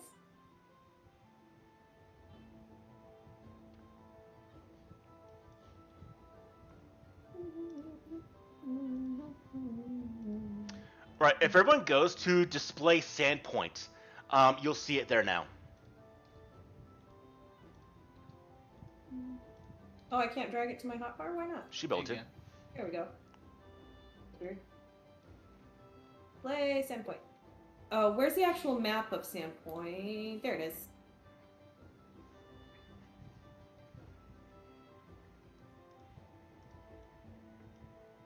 Is there like a housing area No. in here?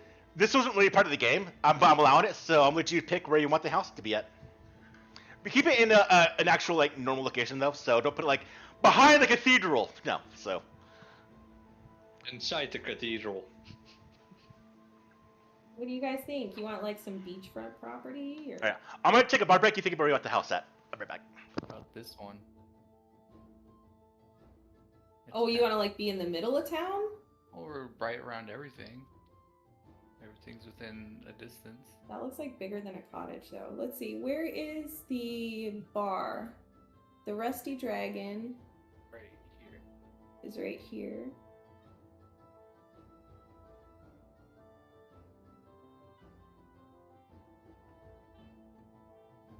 I would say somewhere around here, maybe.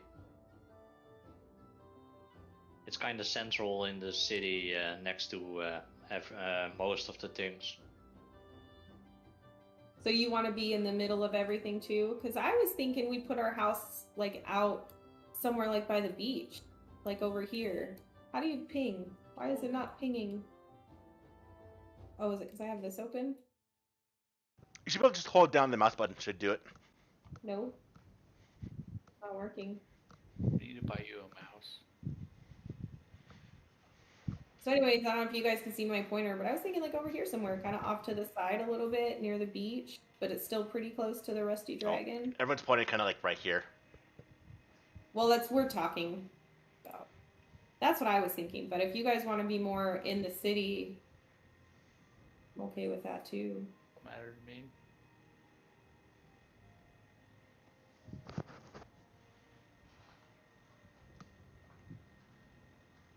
I don't really mind where, to be honest. A house is a house, after all. Mm-hmm. Mm. Well, Tristan, it's on you because you're doing this. So you tell me where the house is at. But we'll do the one right down the Okay. beach. That is now officially your home. Sweet. Ooh, let's not use that.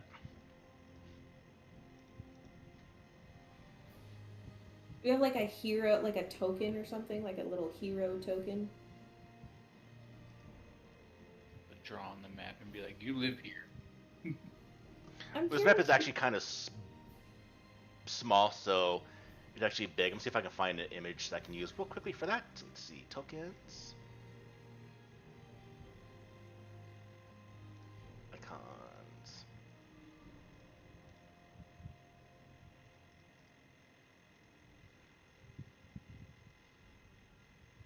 What is the Curious Goblin?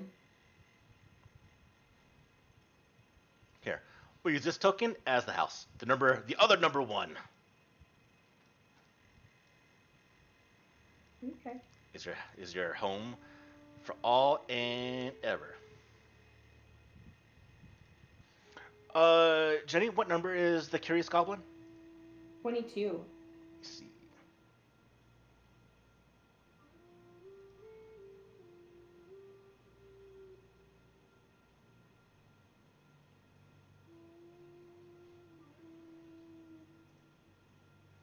Appendices, points. Oh my gosh. These darn dogs are keeping us up all the time. The Curious Goblin is a shop. It's a bookstore. Oh. That's an interesting name for a bookstore. I was gonna say maybe they need a mascot, but I can't So imagine. the sign in front of the Curious Goblin is of a wide-eyed goblin reading an upside-down book that's as tall as him. Interesting. All right, so that is done for the second week for you. And at the end of the second week, you can all have that little home. You can have hero inside it. You all have. I'll make a map for the town for next game. Now for the second week for you, Ayane, what do you want it to do? My tattoos. That's right. All right. So what we can do, and I'm just going to give extra levels because I want to deal with the level 1 stuff, which is kind of hard to do. So as a level 2 tattoo, you can get a cantrip on your arm or on your body that you can cast a cantrip as a level 2, and I'll say you just have this as a level 2 tattoo. But to do this is essentially 20 gold. To do this tattoo.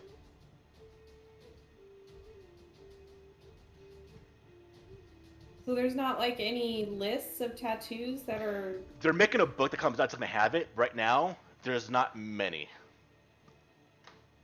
There's nothing that's level 2 or lower. 1 second.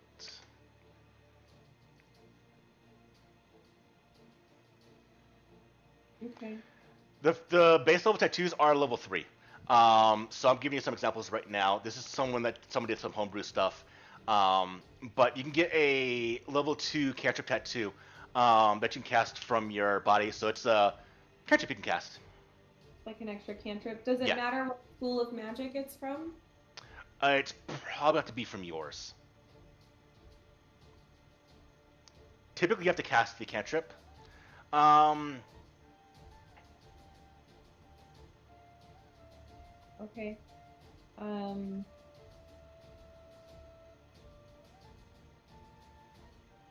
Actually, no. It can be from any school of magic, as long as you have access to it in some way. Someone in town, someone you know. So I would say this. For this right here, because I don't want to go into too deep, I'll let you use any school of magic. Okay. Is that my only option? You have that as a level 2 tattoo. You only get 2 of these right now. If you spend 2 weeks, you can do 2 tattoos. We can look at the actual tattoos for higher level. Or you want to stick with lower level tattoos for right now? I just want to know what my options are. So it says that I get 4 common tattoos of level 2 or lower. But There are no level 2 tattoos right now, Jenny, at all. Those are coming out with the next book, which I'm hoping to get really soon. So all the level 1 and 2 tattoos are homebrew made, which I can show you the document I'm looking at right now. So you can choose.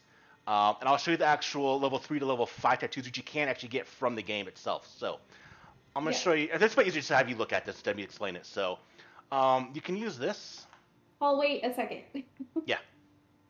So what I was saying is, if there aren't any of level 4, or if they're not 4 common tattoos of level 2 or lower, remember when we talked about this the first time, I'd said I wouldn't have taken that feat.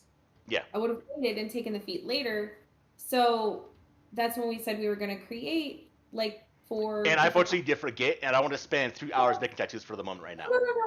No. That's totally fine. That's totally fine. If you forgot and we don't have time to do it right now, then we can just skip it and I'll do something else, or we can come back to it later. Or do you want to say you made the tattoos and we'll actually design them after the game or before next game? Yeah, that's fine too. I just wanted to know, what my options were, because we had some downtime, so I could do tattoos if I wanted to. I just forgot to actually, unfortunately, do it. So I'll do this. I'm going to show you the document real quick on the Discord. Look at this, and if you want to, we can do the tattoo. We can make a template tattoo, and then actually just put it in when you actually pick one that you like. Well, then my other thing is, like you said, the feat gives me those. If I see one that I like that's level 3, am I allowed to know that? You just got to buy it. I have to buy it, and then after I buy it, I can create it? Yeah. Without spending any money from there, or do I have to buy it and then it costs money to create it? How does you have to buy the formula and then do the actual tattoo itself. Let's see, I'm looking at it right now. And of what? You still do pay for it. Yeah, you still do pay for it. So you have to actually get the formula. Now, getting the formula is either buying it or by finding it. But whenever you make the tattoo itself, you do have to pay for it. Full cost up front, you can spend extra days downtime, like a second week of reducing the cost up to essentially half the cost. If you want, Jenny, because we have no level 1 or 2 tattoos, I'll let you take a level 3, 4, 5 for free. Can I craft a level 5 tattoo? Yeah, I'll let you take it for free, but still pay for it to actually make it, though. But I'll let you have it for free. Okay, can I craft it, though? Yeah. A level 5, even though I'm only level 3? You're level 5, Jenny. Oh, we're level 5? Oh, we are level 5. Spell slots. Yeah, I was thinking of spells. No. That's my bad.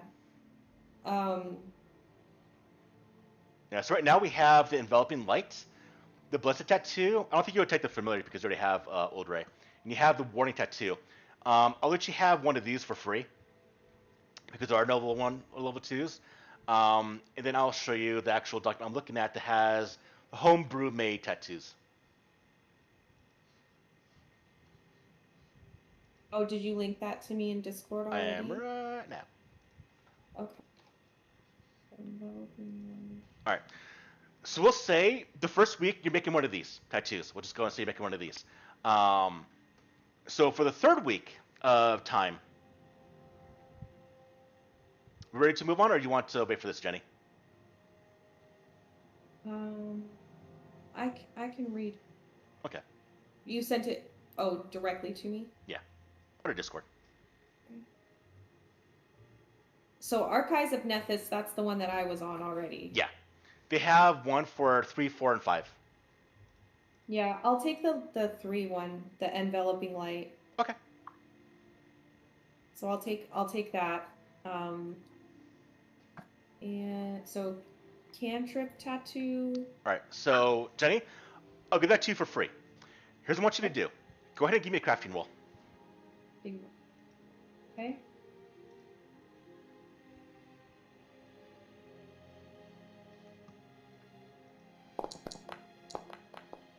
Oh, that's good. That is. Is that actually?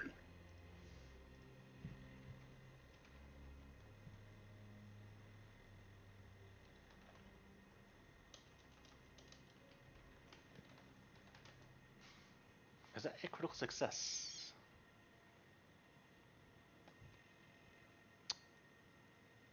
That is not. Okay. Am I my one short? No, you're too short for a critical Okay. success. But here's what this means. So for the first week, you put up 20 gold. The tattoo is 50 or 40 gold. 50, you put up 25 gold for the first week, Jen. At the end of the week, you put up the other half for 50 gold total, or you spend the third week or the third week of the month to reduce the cost up to half potentially. Okay, I didn't follow. So, what is the total cost of this tattoo? 50 gold to make. 50 gold. You put up the first half of it, 25 gold, right now when you start the process. At the end of the week, you put up the other half. So it's 50 gold total. Or you continue days making it, reducing the price. So for our third week in downtime, you either continue working on it to make it cheaper, or you finish it with the second week and do something else, like make another tattoo.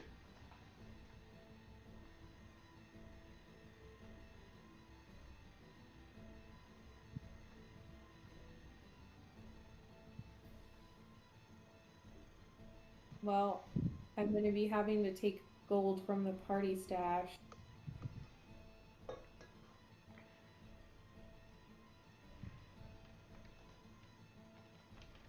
So, are you guys okay with me spending 50 gold on a tattoo?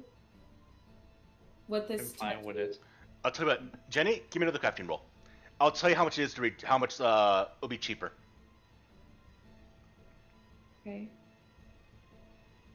I mean, I can't really say anything. I just took our big loot item and just bought a house with it. For all of us, though, this is just for me. Alright, so success. You're trained. So let's see, that will be... It'll be 35 silver cheaper. So it'll be 3.5 gold cheaper at the end of the third week. Oh, that's it? Yeah. Okay. I'll just do it for the 1 week so I have a week of being able to do something else. Okay. Then you have to fork over 50 gold to get the tattoo. Okay. You guys are okay with me doing this? Yeah. Okay. Alright. So where do you make this tattoo at, Iane?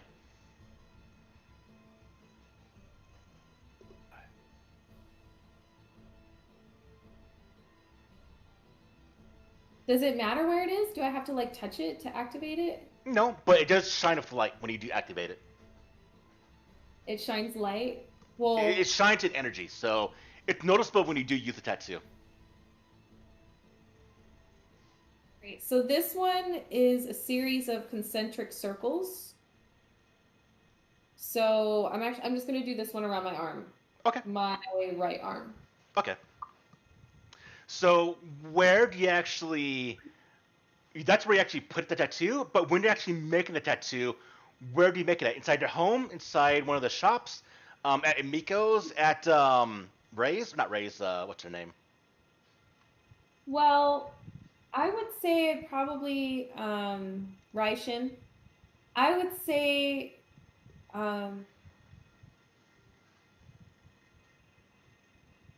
I don't think our house would be fully set up yet when I start this. So maybe like while I'm hanging out with Raishin, I'm helping her in the shop, and when I go on my breaks and stuff, I'm working on it. Okay. So you're helping out Raishin as well? Yeah, Okay. yeah. So as you're helping out Raishin, during maybe the nights or the times where you have breaks, maybe to get rid of the pain because you're putting energy into your body, maybe it's a bit of a painful process. And so she does watch, and as you're doing this, again, people are coming into the shop because Raishin, again, is a very, very beautiful, sought after woman. And suitors, individuals that are trying to gain her favor do come in, and for the most part, she ignores everything. She does kick off people that are there not for business.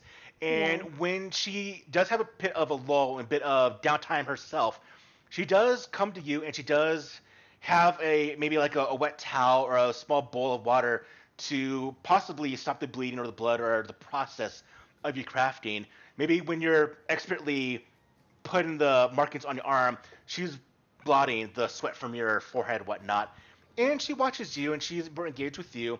In fact, to see how well she's engaged with you, go give me a diplomacy roll. Diplomacy roll. Oh gosh, I am rolling very well. And you're learning more and more about Rice and taking the business from her parents, and the fact that she is getting a little more close to you, a little more attached to you. She does, on occasion, do playfully say, "You're having a lot of people looking at you. She says that to me. Nobles, Amiko, me." Mm-hmm.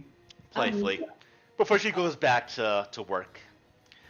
That's the second week of downtime. So Sheriff Hemlock, sorry. no, I didn't pull that money out of the party stash because. Oh, did somebody pull it out already? No, not yet. Oh, I thought we had 200 gold in the party stash. Oh, wait. 10 silver is 1 gold, right? So if we have 300 silver, that's 30 gold? Yeah. Okay, so I'm going to make this. Oh, let me go to the helm. The helm is gone. So that's 30 gold. And then. There we go. 50 gold, right? Yeah. Okay. Sorry, I wanted to do that before I No, forgot. it's fine.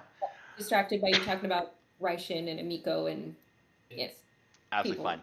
So for the beginning of the third week, Hemlock is now taking care of the town. The guards he got from Magnamar have gone back to Magnamar, seeing there's no more threat in Sandpoint, and it's getting pleasant, maybe a little boring.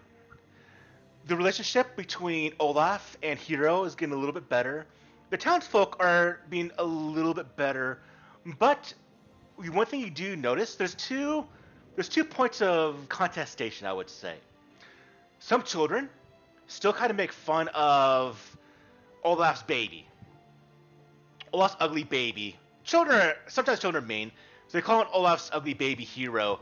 He has, but another thing, you're kind of close to the sawmill, and there's been on more than one occasion where the sawmill has gone on late in the night cutting wood, and the house is empty because it was close to the sawmill. The previous owner didn't leave because they couldn't get enough sleep. And when people talk to the owner of the sawmill, a kind of a rude, mind your own fucking business. I'm working here. And it takes to where the guards have to get kind of involved. Like, would you shut down the sawmill for tonight so we could sleep? It gets to that kind of confrontation. Whether you approach them or not is up to you. But that's the two kind of things you get from your area and your new little home. So for the third week, what do you want to do?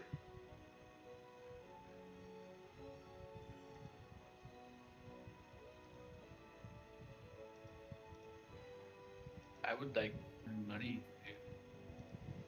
to make. All right, Olaf. Not sorry, Tristan. I get your names confused right now. Tristan, how are you wanting to earn some money? What skill? I would like to go to that place, the goblin place. What was it? The Curious Goblin. The bookstore. Yeah, and let them know that I can help them. That hey, have experiences with libraries, books, and that I could help out if I could get discounts and stuff on books that we may run across. You're not here to get this. You're here to work for them and make some money. Yeah. Maybe perhaps in the future you can get some business discounts. Like I'll work for them, or I could go somewhere else that makes better sense. You want to use academia lore? Yeah. Go ahead and give me that roll.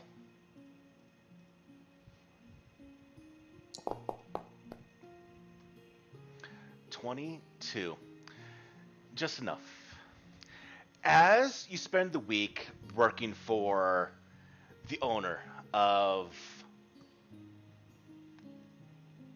the Curious Goblin, Chask Haladin is a bard. It's a human that has not the skill equal to Iane or to Miko, but in himself he does read a lot of poetry.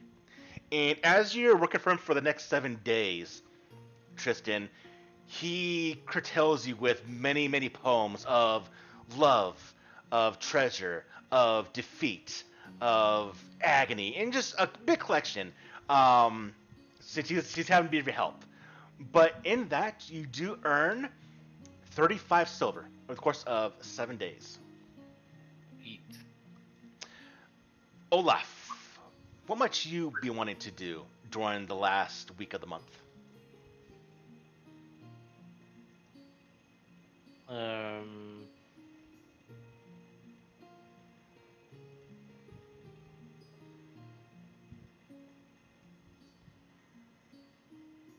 Perhaps I'll regain access to the general store. Okay. You approach Sven Bender. You're the reason why he didn't see you specifically, but you are part of the Sandpoint Heroes. As you enter into the shop of Ven Vender, of this lovely man right here, you see his older daughter. Never really introduced. He doesn't introduce you to her at all, but a nice woman. But also his younger daughter, the one that you know quite well, Shayless Vender. When she sees you, she turns bright red, waves before Vender kind of looks at her, looks at you, and then she just quickly kind of moves off into the second level of the home. He sees you, Olaf. What do you want, hero of Sandpoint?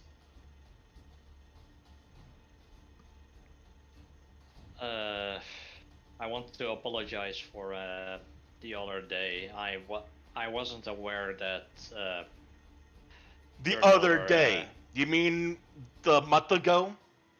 It took you, what, over 20 days to say sorry to me? I thought you heroes were supposed to be brave.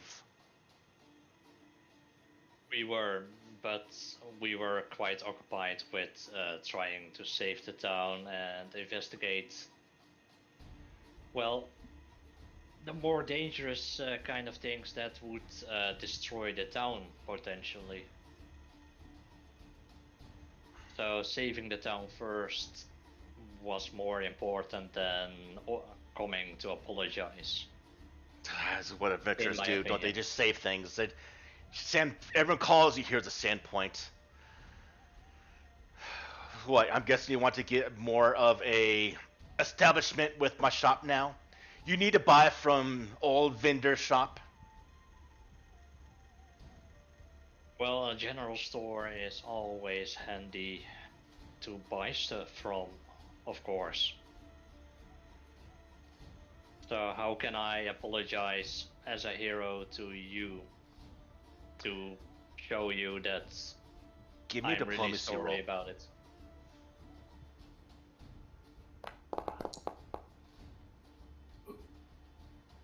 That's enough. That's enough. I'll tell you what. If you want to apologize, let's see if you're humble. He throws you a broomstick.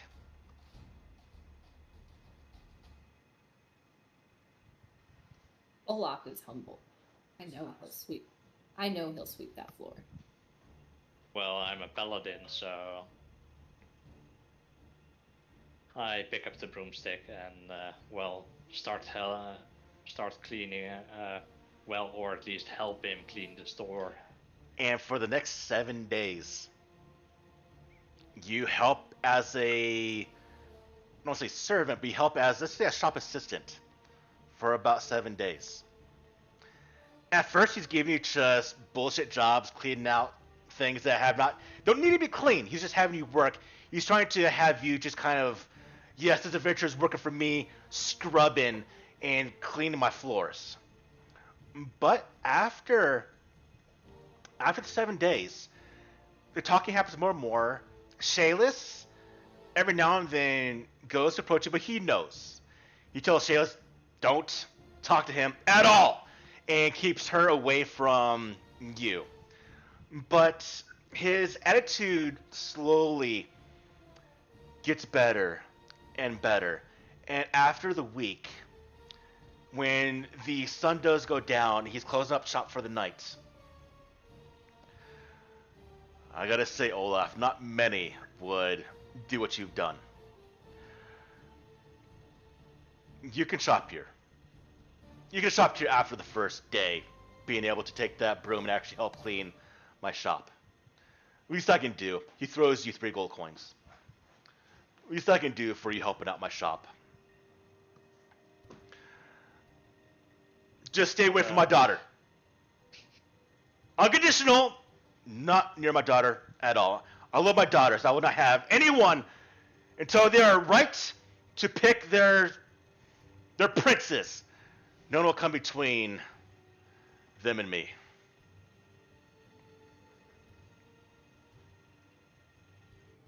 I give him back the gold and tell him that You worked, you keep it. I'm an honest businessman. Take it. alright, if you insist, then I'll take it. Now, go home. I'm gonna close up the shop.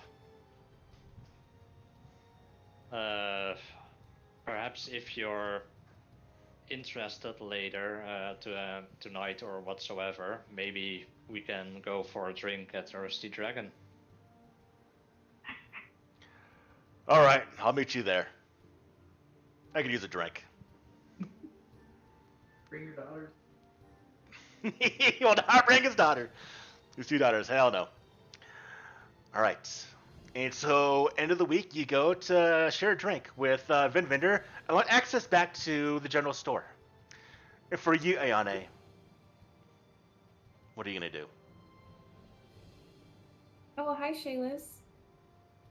Sorry, I was reading tattoos.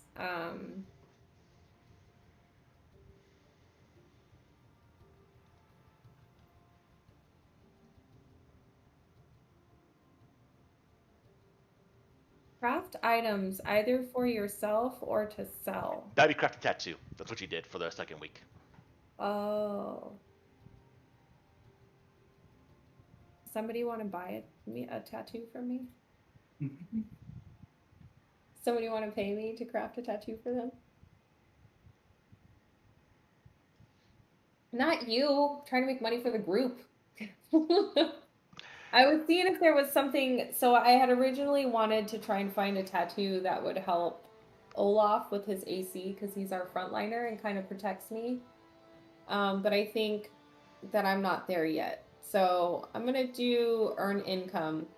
So this last week is mostly just going to be me spending time helping Raishin in her store, and performing at night All right. at the Red Dragon with Hamiko.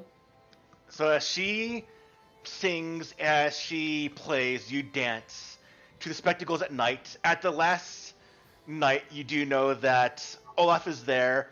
Shared a drink with Van Vinder, the shopkeep. He Go ahead and gets a give little me. face from me. Go ahead and give me a performance roll there, Ayane. Yeah. He gets like an eyebrow raise from me for sure. Like,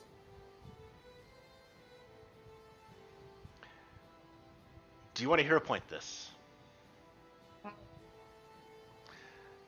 right. So we're gonna drop this DC by a little bit. So,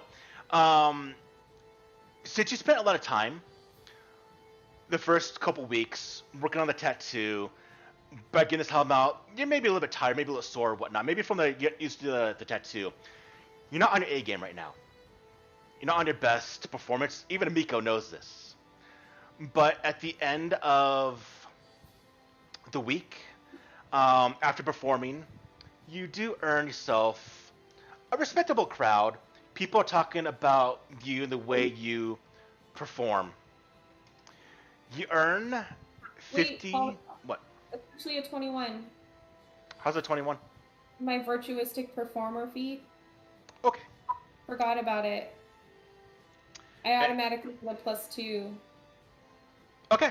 In this case, you are on your A game. You realize you could be on a little bit less of your A game, but you push through it and you make yourself do great to the crowds here. People every night cheer. You earn yourself 7 gold, 70 silver at the end of the 7 days. 7? You said gold. No takesies, backsies. 7 gold, 70 silver. 7 gold, 70 silver. Okay. At Cool. the end of that 7 days. It has been a month of joyous activity, of Hero learning more about society and how goblins are being kind of treated. He's growing up a little bit fast. You have the annoyance of the sawmill that for the last week has been sawing wood into the clear night, annoying people around the homes, including yourselves a tiny bit. But the town is getting rather peaceful endeavors. It's nice. The skies, or the stars in the sky, the ships in the harbor, the water that does splash onto the coast, the smell of the ocean, the bakeries, the thankful gestures you get from people for helping save their mother, their father, their dog. And that is During that downtime, I want to make sure I spend some time around Hero too. Okay. Maybe trying to learn a little bit of Goblin and also see if he's I starting could to probably learn. doing some. Maybe we could do that during downtime. But as is, he's learning a little bit of words of common, tiny bit. But he's definitely attached to Olaf. But Yeah. because y'all do, I imagine you are probably staying at your home now. So he's getting very, very accustomed to all of you. Okay. Yeah, staying at the house with us. Oh yeah, huh? I guess we are kind of all in the same house now. Yeah. Yeah, I'll definitely spend some time setting up like a workshop for myself in the house too. That will be the official end of book 1. Cool. Honey, that was a really great idea to get us a house. Thank you. Not letting them Probably should soundproof my room at some point. Oh yeah? I mean, you are living with a bard, so... I mean, you're both pretty much bards. They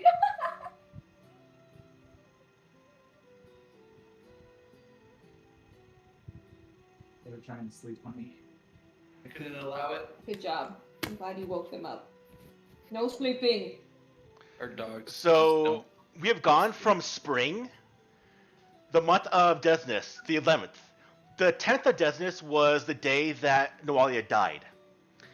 It is currently the 1st of Serenith, the start of summer.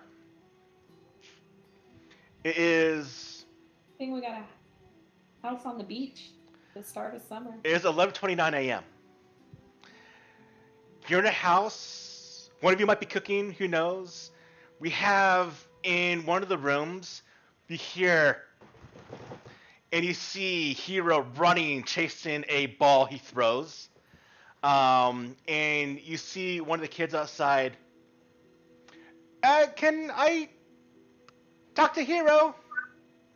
It's another kid that has, strangely, one of the only, actually kind of got accustomed to Hero because he's blind.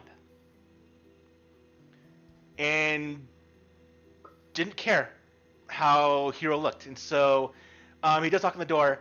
Is Hero here? And you see his father is there. Because the children don't want to play with a blind kid. Or they make fun of him. And so this kid got an attachment. And Hero... Oh, your world's so mean! Hero is there. And he goes, catch! And throws the ball. And the kid catches the ball. But it falls down. Hero laughs. The kid laughs. And they go in the house and they start playing. As kids would do.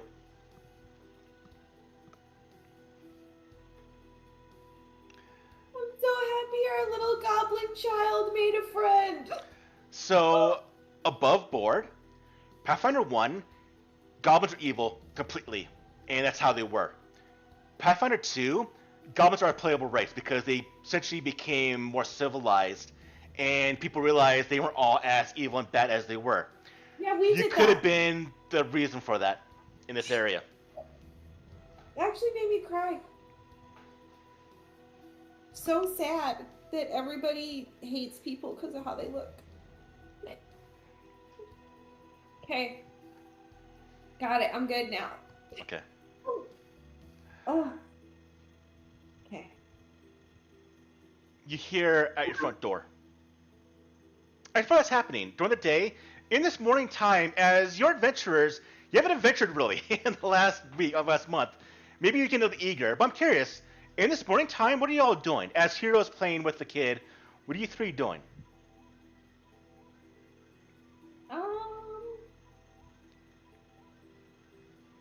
I'll cook for everybody. I'm actually...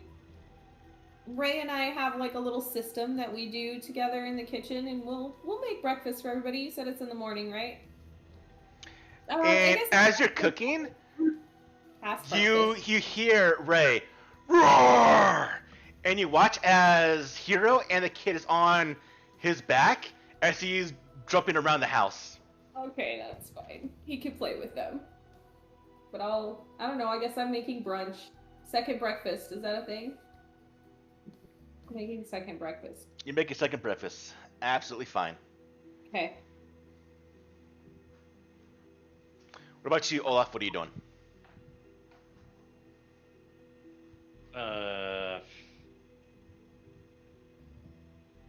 I'm probably just training outside the house, swinging my sword, basically just keeping up with, well, basically just training. You see a couple other younger adults, older kids, in the alleyways look at the house with swords, mimicking your movements. Maybe you know this, maybe you don't, but every time you do train outside, some kids do kind of shadow your movements. Tristan? Maybe that's helping me cook. Do you think she would do that? I don't know. Who? Davina. Davina's probably helping you cook. How about you, Tristan? What are you doing? I'm reading books in my newly formed library. Has a small collection of books. Everyone give me a perception roll.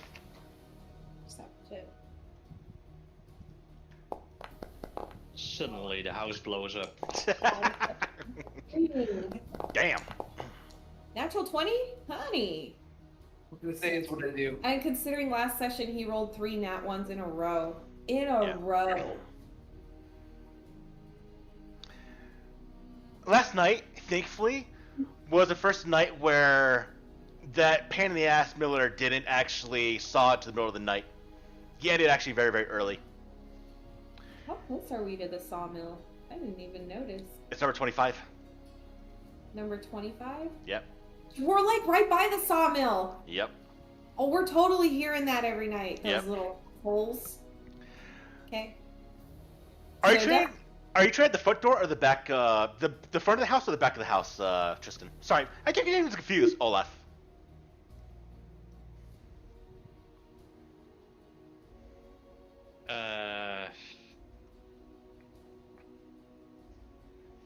I've probably set up some sort of dummy at the backside of the house or Okay. something, I guess.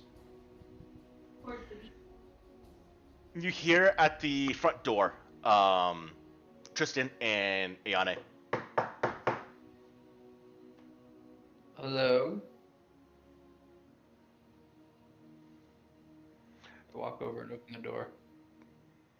You open the door, and you see Sheriff Hemlock is there. And Morning, Sheriff. good morning. Can I come in? Yeah, come on in. He has a serious look on his face. What's Jenny doing? I don't know. In the she just kitchen, walked still up. cooking, Yeah. I guess. She I want you just to ran comes off. back. I want you to comes back. Everyone take a break until she gets back. All right. Alright.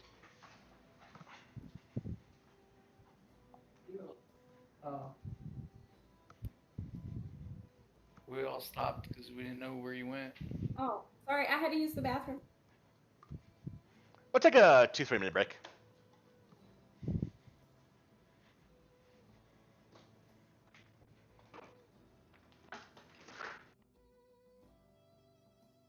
I don't think that's gonna work out very well, bro, buddy. Hi. Hi. I don't think that's gonna work. You're too big. You're too big.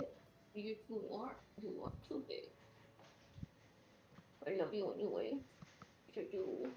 You're my boy. You're my baby boy. You're my baby boy. You're rolling my chair. I'm trying to hold it in place, but you're stronger than me. You are. You're such a handsome boy. What are you looking at? Wanna get down? Get down. Good boy. Yeah, I know. Huh. What you got? What are you doing? Hey, you. What? You. Next to me. No. Rude? Nice tits. Thanks. Oh, the dirt's coming down. I think I put a bra on, huh?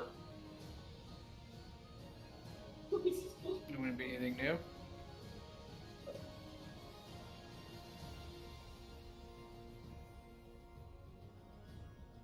So. Yeah, you're pretty gross. Bye.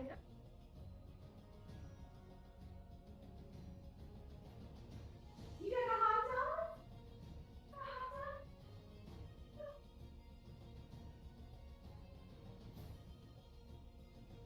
I ate it.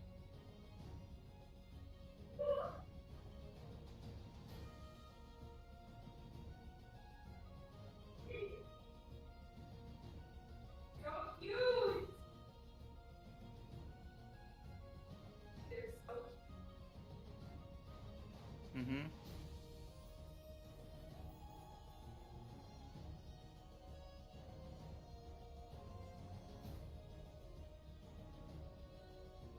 Janasi. Drop it. Good girl.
Hey. You. All right, we good? Yeah, I'm outside with the puppies, but yeah, I'm good. Yeah. I want to take you inside.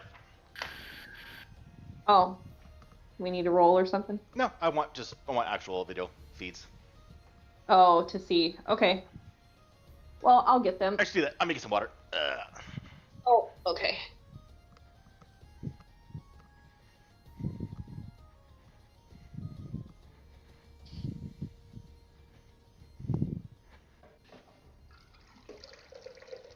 Yeah, damn, I'm freezing here. Yeah? It's starting to Is get it cold here. there?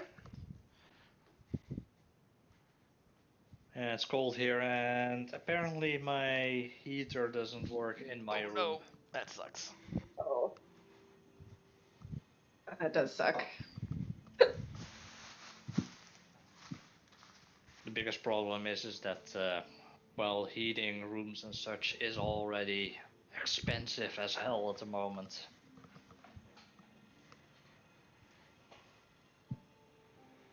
I had this little space heater once. It was like this big, and it would heat up like a room bigger than our office in like minutes, and it was just like amazing.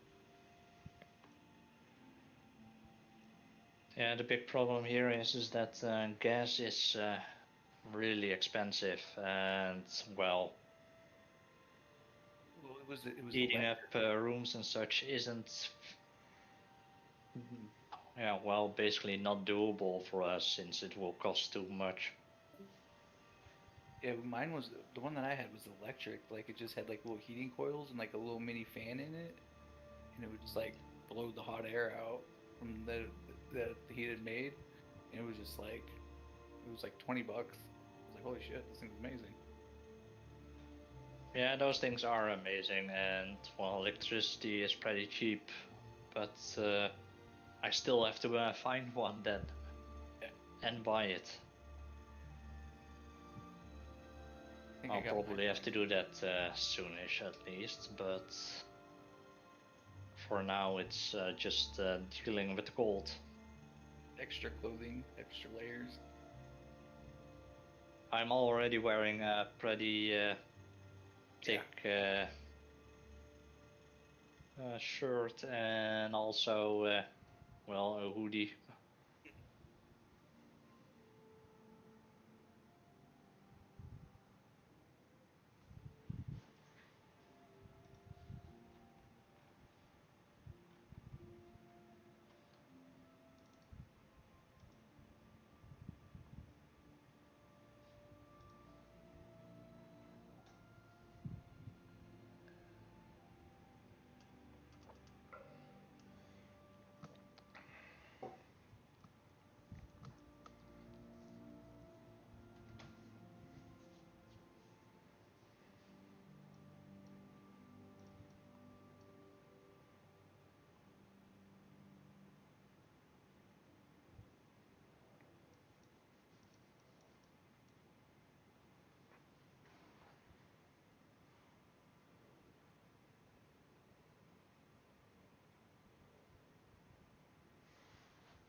I gotta say, I'm excited for book 2.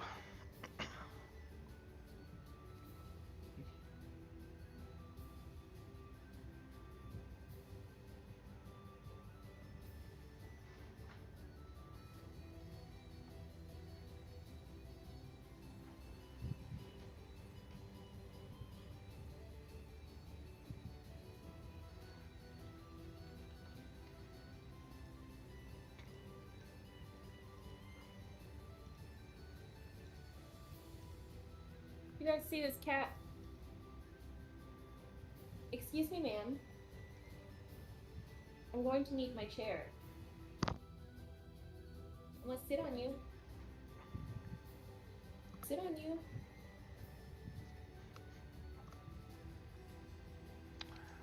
All right, are we good? Yeah, we're good. All right. So you hear the knock on the door. Tristan, you open the door and you see Sheriff Hemlock is there. Sort of opening doors. Can I come in? Yeah. Come on in. Huh? What? Go to the screen. When you're out back. Oh, you got rid of it. Never mind.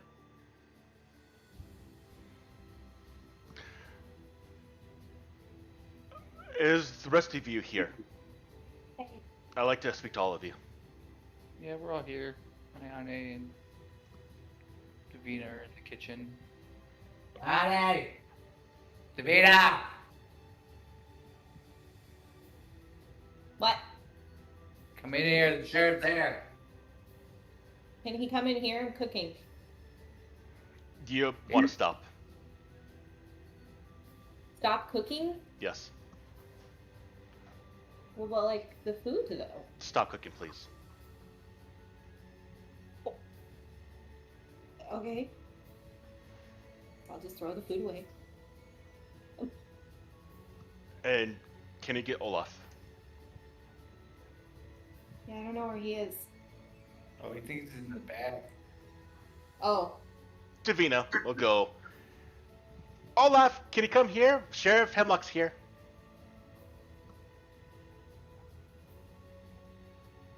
I walk around the house towards the front door. Okay. Since we don't have a back door, so... we don't? I'm sure you got a back door. We don't. I'm sure there's more than two way or more than one way to get to the house. The windows are always an option. He sees you. Sheriff Hemlock is. Oh, he's always kind of serious. Ever since you first saw him at the festival, where he just kind of told everyone the deal that's going on, but he's still a little more serious here. First off, again, let me thank you for what you've done for Sandpoint. You've proved yourself very, very capable. Because we've got a problem I think you can help us with. A problem I didn't want to involve anyone with, but it now needs dealing with before the situation does get worse. Put simply, we have a murderer in our midst in this town. One I fear has only just begun his work. Some of you might remember the late unpleasantness 5 years ago where Jarvis Stute murdered over 20 people in the town and nearly tore apart this town in the fear that he caused. And I'm afraid we might have something similar that's brewing right now. Last night, the murderer struck the sawmill. There are 2 victims, and they're in pretty gruesome shape.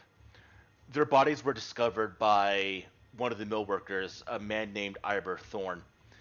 And by the time my men and I arrive at the scene, a curious crowd of gawkers have already sprung up. I've got my men stationed there now, keeping the mill locked down. But the thing that bothers me isn't the fact that we have 2 dead bodies inside. It's the fact that this is actually the second set of murders we've had in the last few days. I've come to you for help in this matter. My men are green. They're good, but they're not experienced in this. And we've only been able to handle the goblins, and we're now facing something I believe is far more evil and worse than the goblins. I need the help. And I'm afraid you will too, because this particular murderer knows one of you. And Ayane, he hands you a note. I take it. on the cover is this.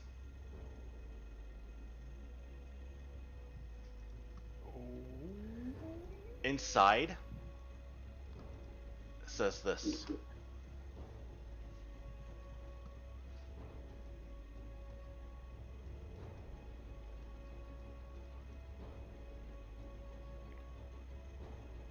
Lord Foxtail gone crazy.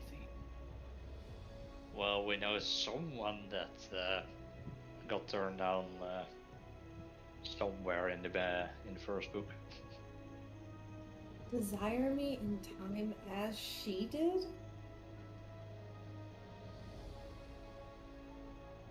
Your lordship? I believe this might be a way to pin the murder on you.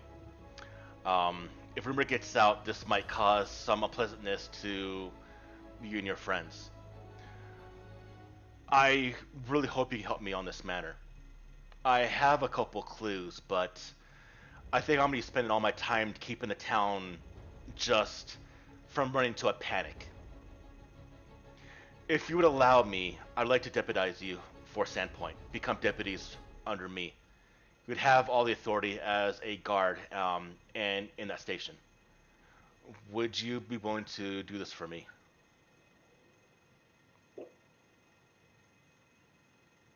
I mean, we're gonna do this anyway. If you can, this was like addressed to me. It's written in blood, your name, on the cover. This was pinned to the shirt sleeve of the body this morning that we found. Could there have been more murders in the town prior to this? Not precisely in town. 2 days ago, a couple of my guards that were patrolling to the south of Sandpoint came across a man that attacked them. A man that has just out of his mind. It's a bit of a potential lead. He's gone insane. I gave him to Habe Sanatorium. It's a place where the insane are sent to when we're not able to deal with them. That's one clue. There's also several other clues. The body's still at the sawmill. It's not a sight I like to see again. Iber Thorn, the one that found, he's one of the workers at the sawmill. He's the one that found his partner. He's right now in the garrison, as well as Vender. His daughter is the second victim. And I told him this morning he went into a complete rage. I had to calm him down. I put him also in the garrison. He's in one of the holding cells. I don't think he would be capable of this. I don't know what's really going on between Vender and the Wait, his daughter, Shayless? no, his older daughter.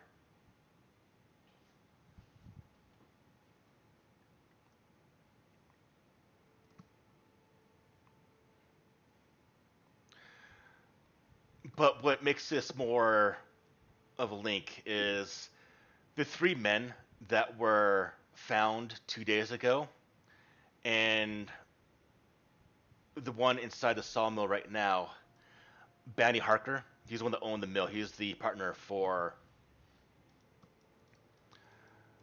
Iber Thorn. They have a carving on their chest made by a blade. It's a star of 7 points.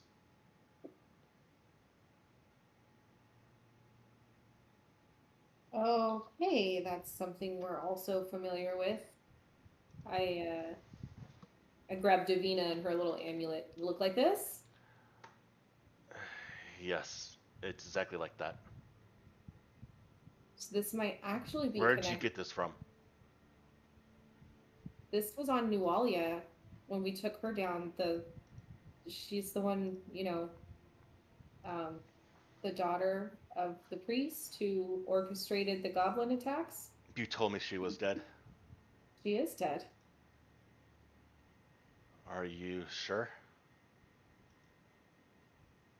I mean, unless somebody knows how to not be dead after they're dead. I guess she's done that once before, hasn't she? She did fake her own death once before, didn't she? But I mean, like, I saw her die. I I don't know too much about this rune.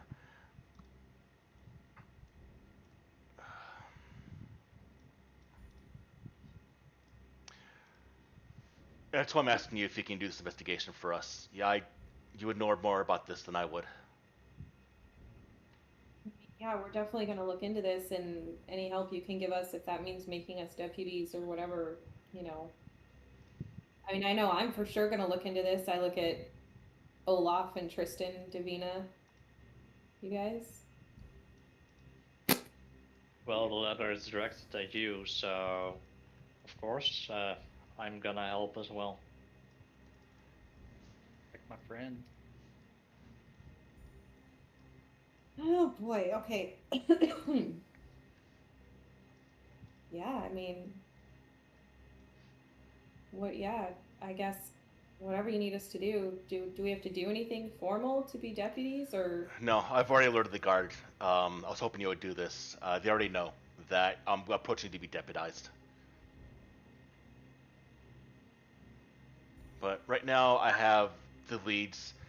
The crime scene at the lumber mill is still fresh.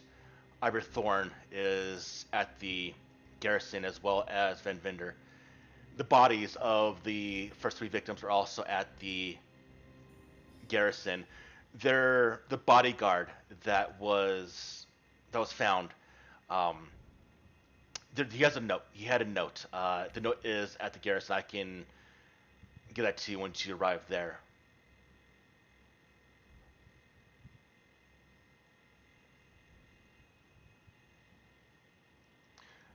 I'm gonna go stop this crowd now. Thank you. If you can, keep the information about the note to yourself. If people start to think that you might have a hand in this, people might blame you. People got extremely scared from the murders 5 years ago. And I want to do what I can to prevent the same panic. And hopefully we can solve this before anything remotely close to what happened 5 years ago happens again.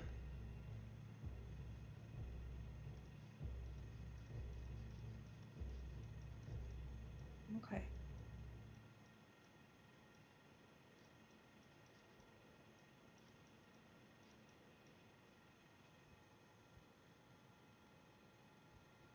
I guess we'll. Wow. I'm thrown by this. You guys, what do you guys want? You want to start at the sawmill, or do you want to start at the Haven, the sanatorium? The sanatorium is fairly far. Oh, It's not within okay. town. It's south of town. Okay. Yeah, it's roughly about 4 or 5 miles away. Sawmill's right I there. think we could split up because, well, at the garrison we can get some information from maybe Van Vender and Ivor Thorn, while at the sanitarium someone can talk with the guy that went insane, probably. And, well, the sawmill is also a point of interest, of course. So, Maybe. do we want to split up here, or?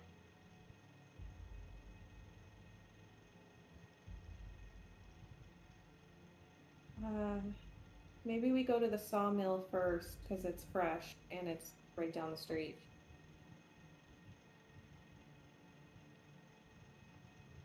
And then from there.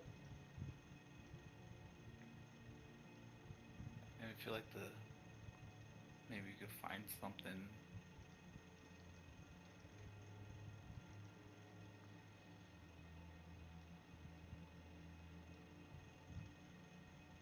Yeah, let's go there first.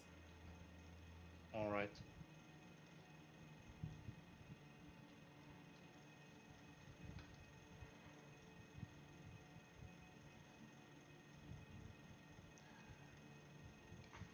Good luck on your investigation. Do we get like cool badges or something? No. But my guards will know who you are.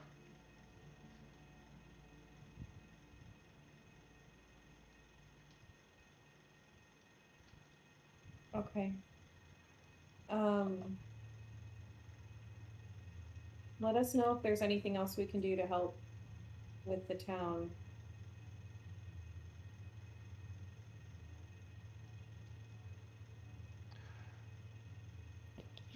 I'll go into my room, gather my gear. Yeah.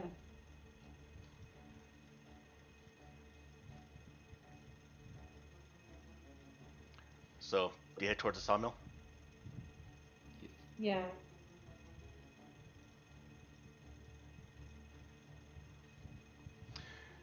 You leave your home, now realizing the sound of the sawmill the last week, the reason for it today, a little more morbid.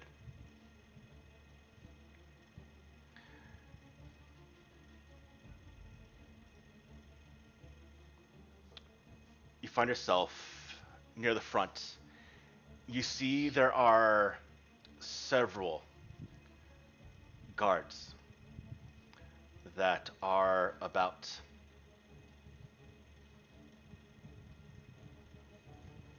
As well as many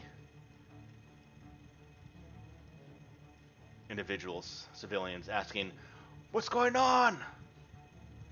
What's wrong with the sawmill?" Oh, we don't have vision.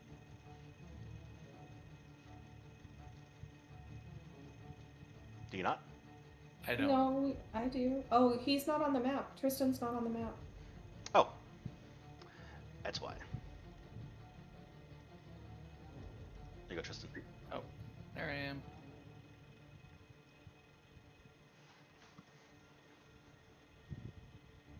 I can't move. We're still in combat. Oh, okay. We're on free movement now. Yeah, can you move now? I'm moving. No?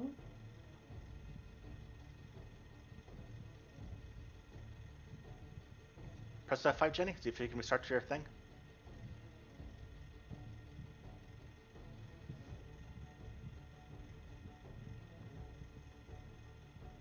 You're chewing on that giant ass tire. Is she? They both are together.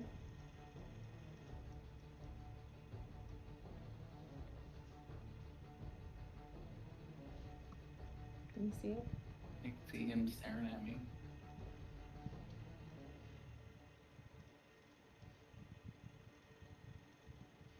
Okay, I've got movement now. Oh, weird. I don't know if my internet's just being weird because it is a little laggy. Yeah. Okay, I'm good now.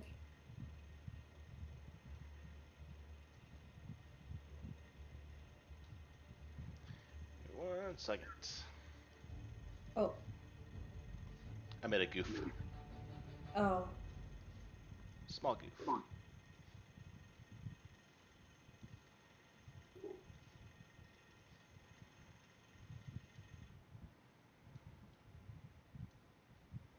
Genasi.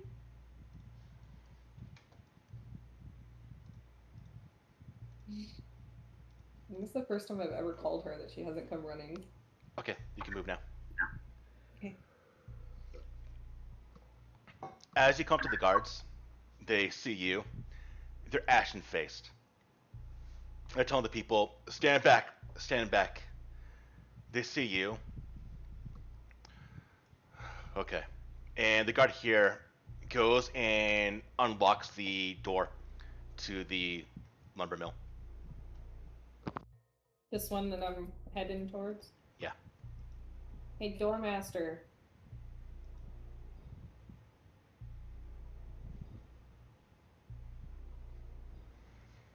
When you look inside, Sheesh. you see the body of Van Vinder's eldest daughter almost in two pieces, like she was thrown into the blades of the sawmill. Her body's still there. Blood has been dripped everywhere. This machine very, very quickly killed this woman. On the ground is a axe next to the saw. Its blade pointed down into the ground, blood still on the handle of the blade itself. There's a bit of a foul smell in the air. There's another guard in here who is just watching, purposely not behind him. And his face is completely white. People try to get a look in. What's in there? And the guard quickly closes the door. Go back home. It's not for you to see. And you hear the shouts of people outside. What's going on? What's wrong with the sawmill? Nosy Nancy. I would like to cast Detect Magic while we're walking around in here. There's a faint aura that is registering in the area that is coming from the axe. That's fading slowly. Beyond the blood that's been spilled everywhere by the body, there are footprints that lead to the northwest, to the door, as well as to the east, near the door. Barefooted footprints.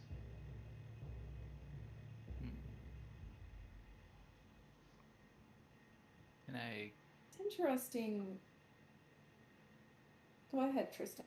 Oh, I was just gonna say I would like to cast Read Aura on the axe if I can.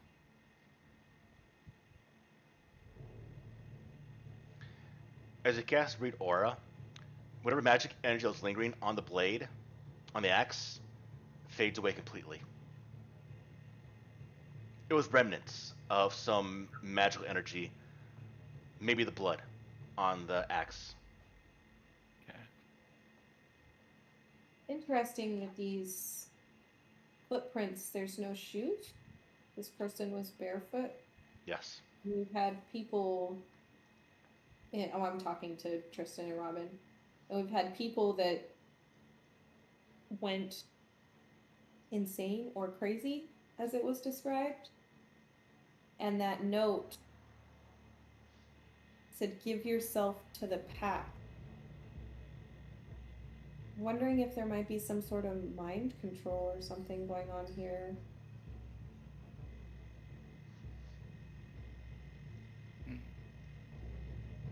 I'm gonna head over to this door.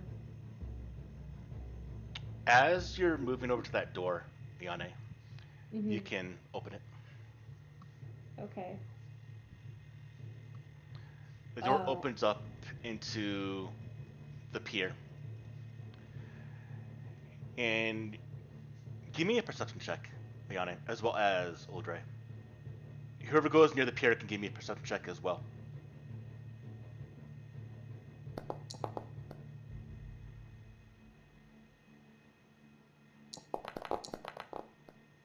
Jeez. There goes all my good rolls.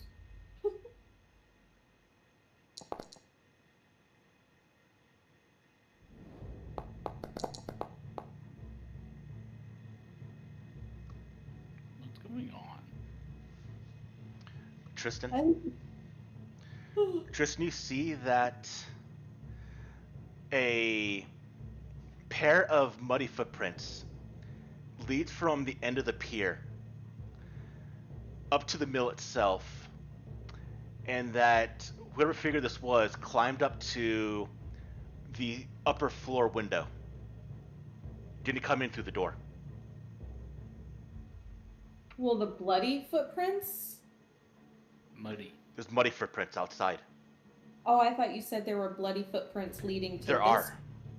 There are bloody footprints that lead to this door from inside here, but there are muddy footprints outside that lead from under the pier up to the wall, up to the window.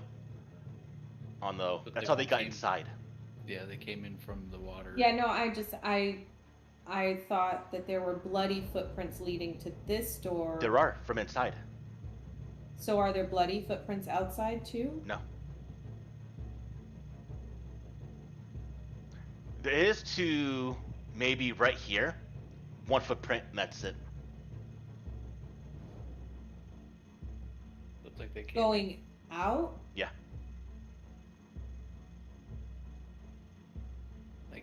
like he took a step out and jumped right back into the water.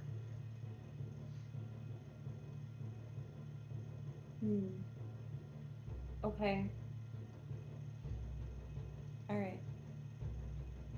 So would you say there's more inside? There's more bloody footprints going this direction, No, they go to the northwest. this way? Yeah.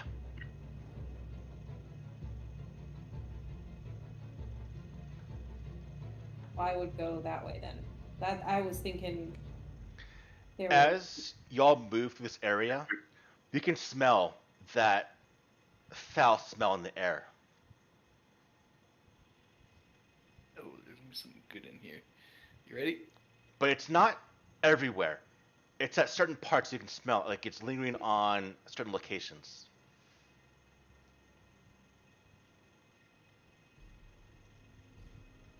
there's another guard in here. There's another Gar who's standing there. Also, his face is white. He sees you. He just kind of nods his head at all of you.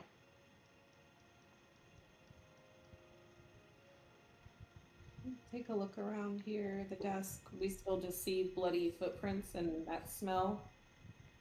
The smell is not so strong in here. You can barely smell it here. A little bit, but it's mostly in the other room. Does it look like the footprints lead anywhere in here, or They go to the store right here. okay?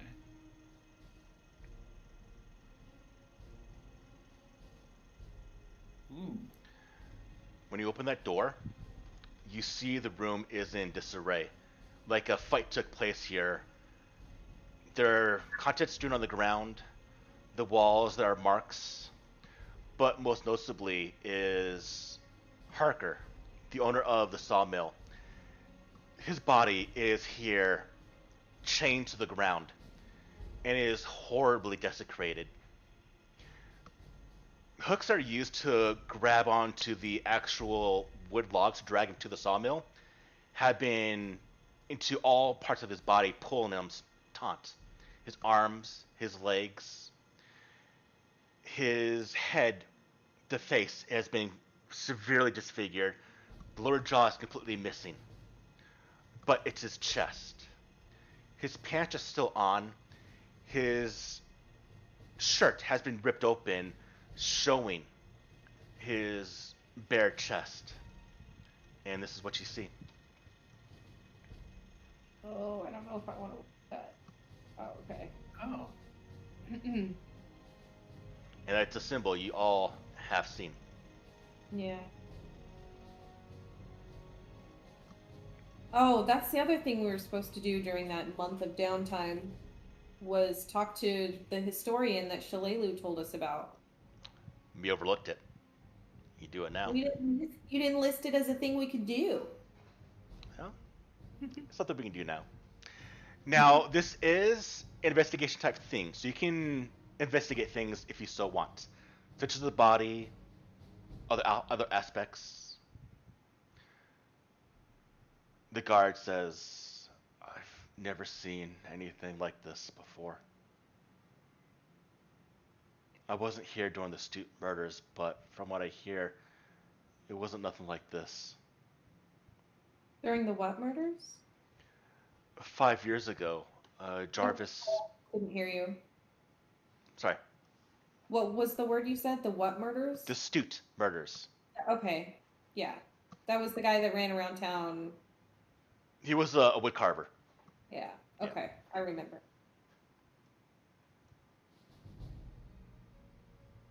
Astute. Yeah, we've heard about those. Were they similar to this in any way? No. They didn't have any markings on the body. From the reports I heard from other guards, Sheriff Helmuck was the one that actually found Stu. He's the one that killed him. He found Stu over the former sheriff of Sandpoint, who was being killed in the process, was killed when Hemlock found him. Hemlock killed Stute and revealed everything. That's when they burnt down his home and the bridge that led to his home to the north of Sandpoint. By the lighthouse is where his home used to be. Okay.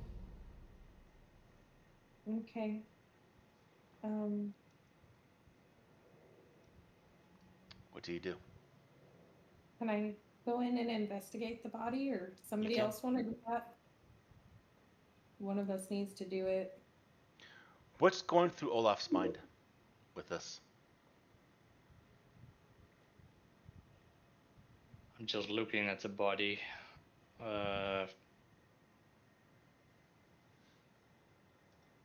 Where are the hooks connected to? The wall.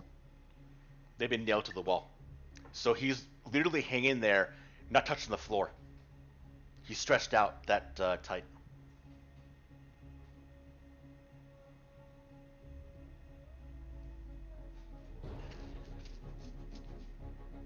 So the hook is in the body parts, and the chain for the hook is nailed to the wall. You see the hammer that was used to nail the nails is on the ground.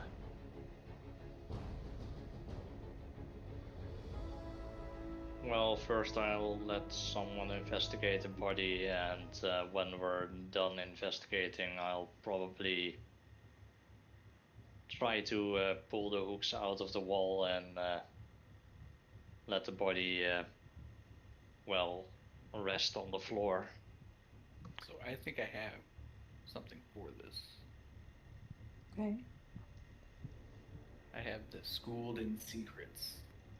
If you notice the signs and symbols that members of a mystery cult and other secret societies use to declare their affiliation to follow members, you can use an occultism in place of diplomacy to gather information about such groups. Well, that's just to gather information, right? So we'd have to go back to town or somewhere to do that? That's when you use the gather information activity. Never mind. It can be useful. It can definitely be useful in this scenario or in this campaign, but you have to kind of know what you're looking for first. Yeah, because I have that occult librarian thing. Okay. Let's go through your mind, Tristan, with this. This is just kind of a lot. He's used to, like, he's killed things, but he's never seen something that's been, like, just mutilated like this before. So he's kind of just trying to figure out, like, what's going on with this. Like, what kind of person or monster would do something like this. Yane, let's go through your mind.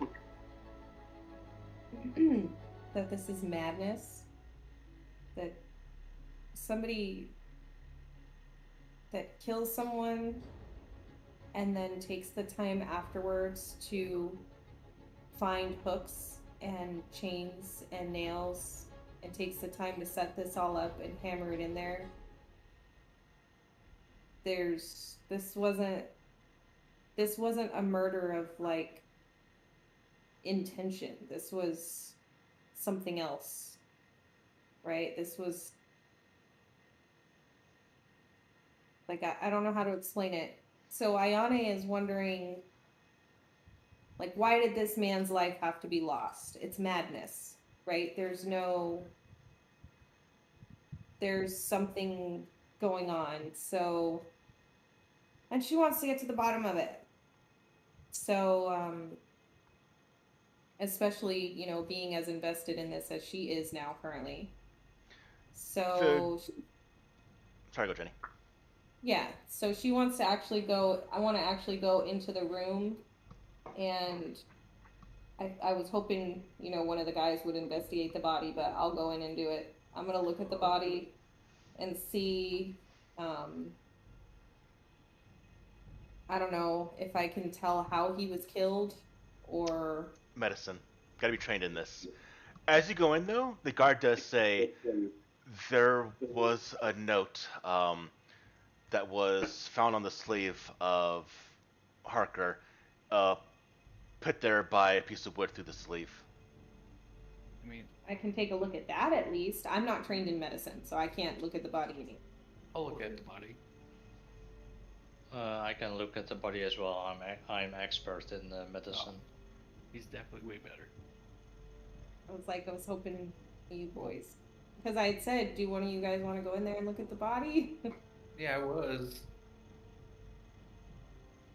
I just thought we were going over what was going through our heads. All right, what do you want to do? I'll take a look at the note. Leave the I body. gave the note to Sheriff Hemlock. It had a name, Ayane, on it. Oh, that was this is the one that the note was stuck to? Yeah, it was on his sleeve by a piece of wood. By a piece of wood.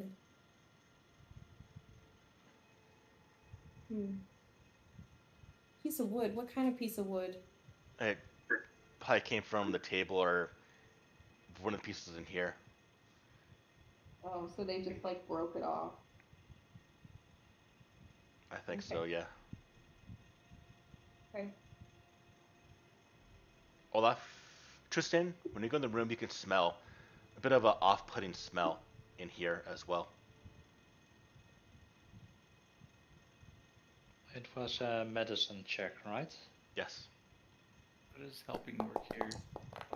Not that he needs it. Aid, you would choose a skill, and if you get a success, a DC 20, in typical case, you give Olaf +1. In this case, Olaf did succeed. Olaf, you know that symbol on the chest. You've seen it before. You have that in your possession that Davina has, the locklet. On top of that, you can see there are wounds on the body. They are... He wasn't really killed. You could tell by it looks like a sword or a blade. But there are slashes deep on the body that seem to resemble claws of a 5-fingered beast. They are hand-sized, though. Human hand-sized. That smell, you can tell, is coming from the wound. Most noticeably. In this world, in this setting, what would Ayane possibly know, if anything at all, about werewolves? They exist. Okay. Is there a roll or something I could do to see if I've ever heard of them before? Or any information on them whatsoever? Go ahead and give me a Arcana, Nature, Society roll. If you're trained in it. Can I determine if I know what the smell is?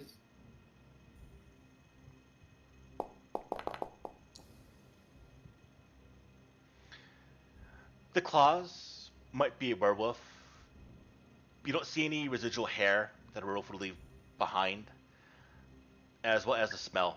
Doesn't seem to give off a werewolf. But the claw marks definitely do.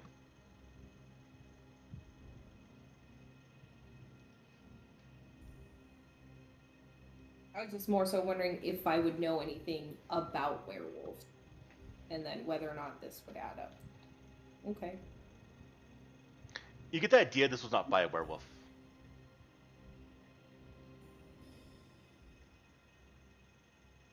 What was your question, Tristan? I was just wondering if I could determine what the smell was like. Give me a roll. Give me a Nature or survival? If it is poison or whatsoever, choose one I that would you say want. medicine. I'm not going to give you leads on this one. Oh. We'll go medicine. Maybe figure out. Dude, they all need to eat, don't they? I know nothing. Okay, buddy. You're not sure. I'm back. Did you hear me, honey? Huh? They all need to eat. Okay. An eye roll to determine what the smell is. Go for it.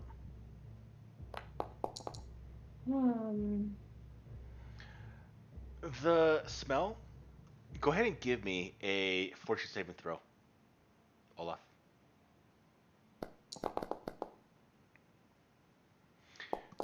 You start to feel a little sick, but you're able to hold off. The smell from this is very, very intense, and it's a stink, but it's a stink of something that would be more than what a body should produce. Something artificial. Something that's not coming from this body itself. Whoever caused these wounds is what's leaving the smell. Did you see what I rolled? Yeah. What are you trying to determine, Ayane? If it's some sort of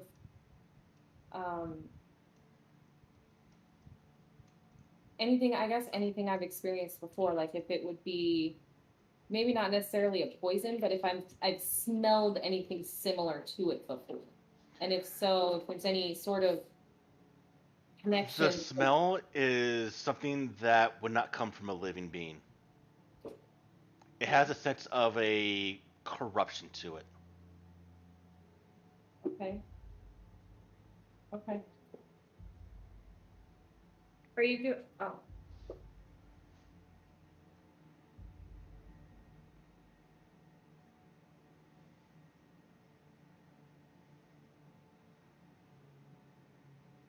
Corruption.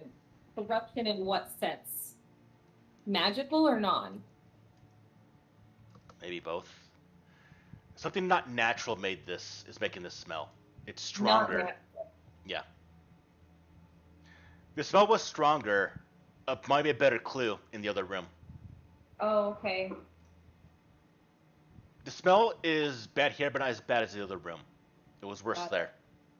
So it might be more of an investigation in that room. All right. Well, then in that case, I'll ask the guard if there's anything else in or around here that we should know about. We took a look already. The other door is just the mechanism for the sawmill. We've had it disassembled for the body. Okay. Are there any other bloody footprints going this direction? No. No. All right. Well, in that case, then I'm gonna head back out. As mentioned, the smell here is much more defiling. I'll see if Ray maybe can pick up something that I couldn't. I didn't roll for him. Roll for him. Is it the same thing? Just we pick the roll and then you decide if it's If it's the relevant actual skill it's used for. okay. Well, it's not natural, so maybe let's try this. Oh. Did I just waste a natural 20? Maybe.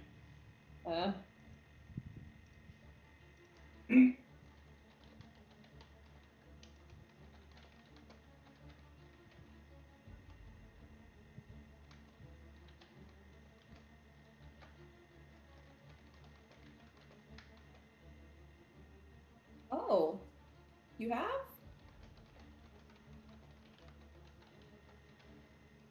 What is it?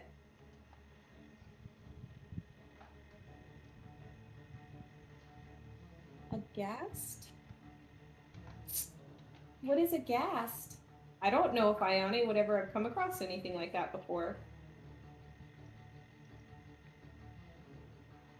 Are you trained in religion? Oh. You try to know the skill. It's going to be much harder though. No, that's okay. I honestly would think that Ione has never seen one of those things before. So, If anyone's trained in religion, they can roll. to find out what a ghast is. Mm-hmm. What about Davina? It's okay. Well, that's got to. I would have let Davina roll in this situation. Ghasts are extremely. You know this from either study. You maybe come across one before, Olaf. Either way, you know this from study or encounter. But they are feral monsters that smell very, very foul and are constantly hungry, and are a more powerful version, the kin of a ghoul.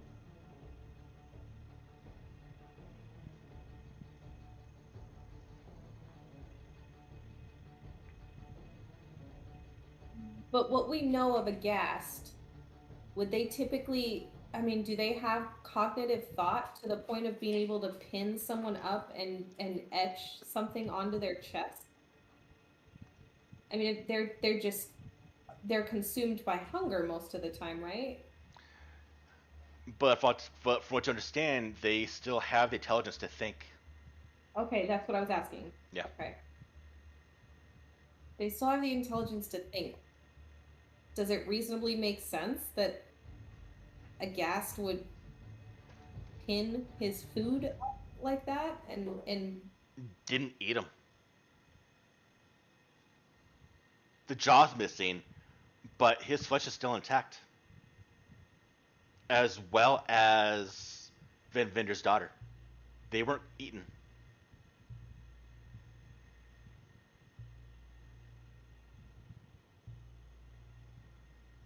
hmm.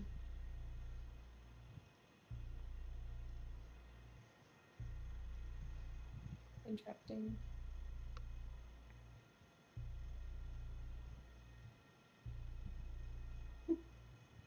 Uh, all right. Can't with detect magic. It's still nothing over here. No. Okay. There's a fading. Let me rephrase that. There's a fading energy, similar to the axe, that's coming from the body, from that rune on the chest. I feel like there's some kind of necromancy with this, but that's my thinking. I think since everything was so quiet for a month and we forgot about all of this, why don't we go back into town and try and find that historian and see if he can identify this amulet and what or if anything he knows about it.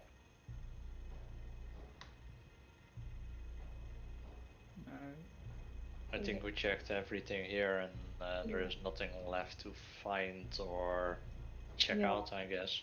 Yeah. Yeah, so let's do that. That's our next destination, Paul. Okay. As you leave the lumber mill, people outside, what's going on? And as you're leaving, here's the sand point. What's going on? As they are directly talking to you now.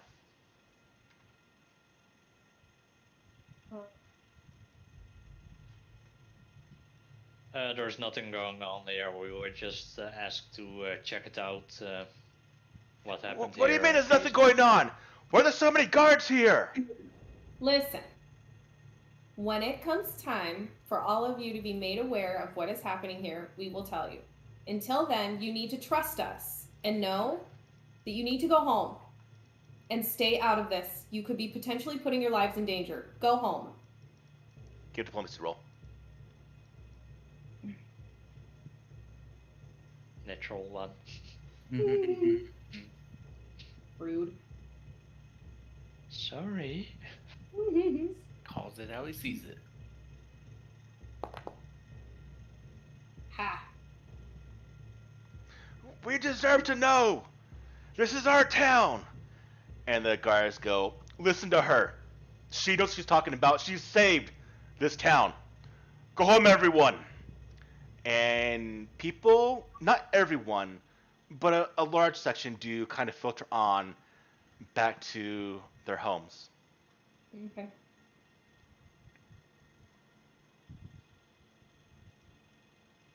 And you leave the sawmill.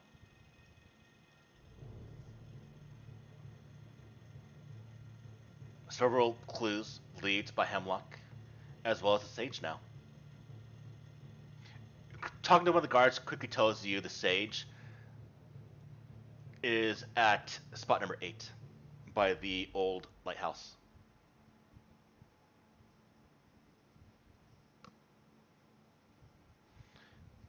Thank you for plan of action. I gotta do a real quick phone call. Hey, we already know what our action is. Going to find this historian, right? Sounds like the best plan, yeah.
Hi, pretty girl.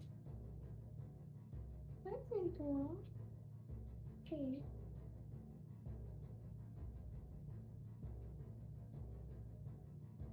Hi, baby.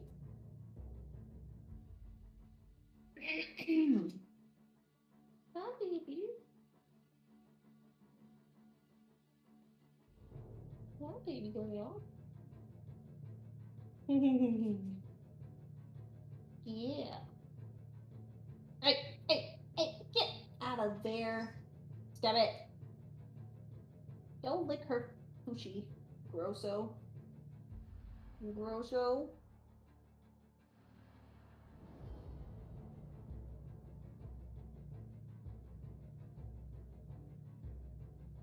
So there's 2 other people, the 2 guards that were killed as well. They were victims, yeah, but not killed, I believe. Oh, the guards survived the attack? Because we should definitely go talk to them then. I thought they died. I'm not 2 sure. Yeah, the 2 guards on the outside of town that were attacked that Sheriff Hemlock was telling us about, I think they died. And the guy that attacked them, or the thing or whatever that attacked them, is in the sanatorium. But if those guards are alive, maybe they are, because otherwise how did they capture him? So if they're alive, we definitely should go talk to them too. The guards that were attacked.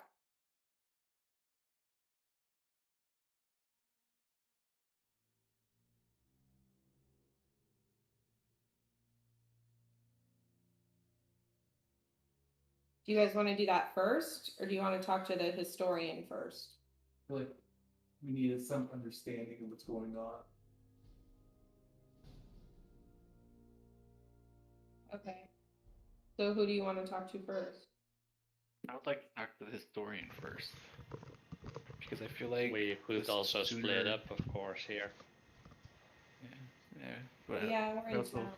yeah, I also feel the sooner we can get some idea of what's going on with that symbol and get some kind of background. Like, All right. Well, who does what then? Olaf, you want to go talk to the guards and get an account of what happened during the attack, and Tristan and I can go talk to the historian.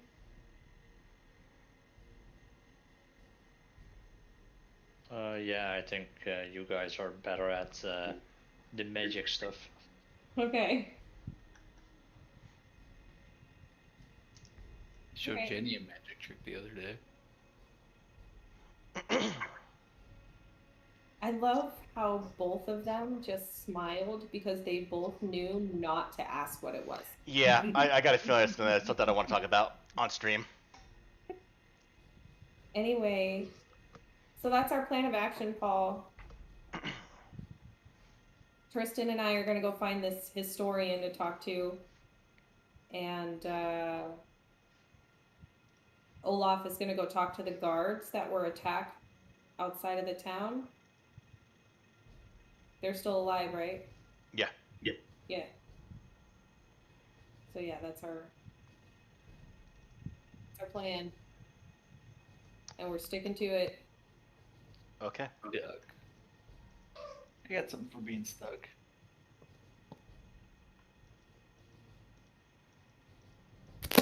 Wait, that. I think that's the Interface Zero game.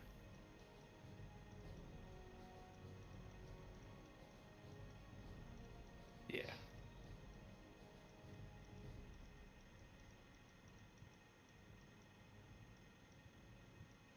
All right.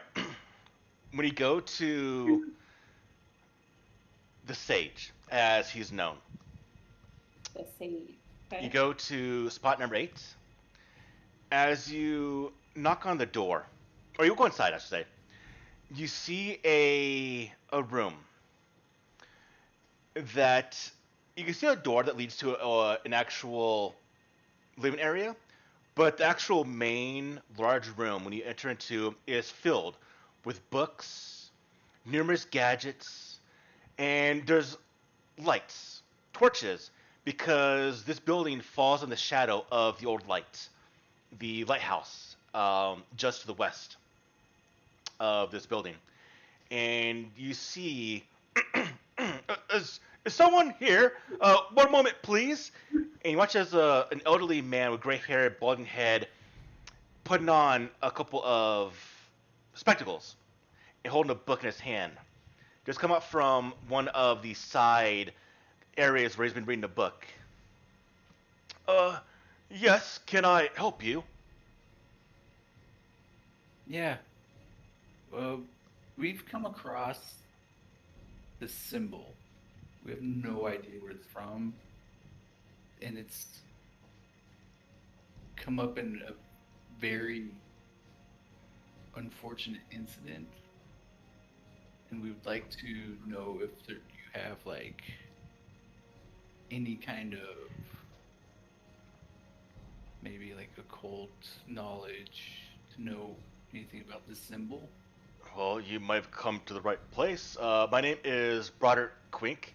I am the local authority in Verisian history here in Sandpoint. If you anything that you need to know of, I might be able to help out. What symbol do you have? Give him the amulet that Davina's got. Yeah. Oh. I know exactly what this is. This is the Sahedron rune. The What is it? 7-pointed star of Thassalon. Can you explain, please? So Thassalon, Thessalon was an ancient empire of ruled by powerful wizards about 8 to 10,000 years ago. Scholars believe it was about 7,000 when the empire fell. I believe it was much older, about 10,000 years ago when their empire fell. In fact, their empire, Thessalon, resides where we live right now. In fact, the ocean just to the north was, I believe, at one point, all land that belonged to Thessalon.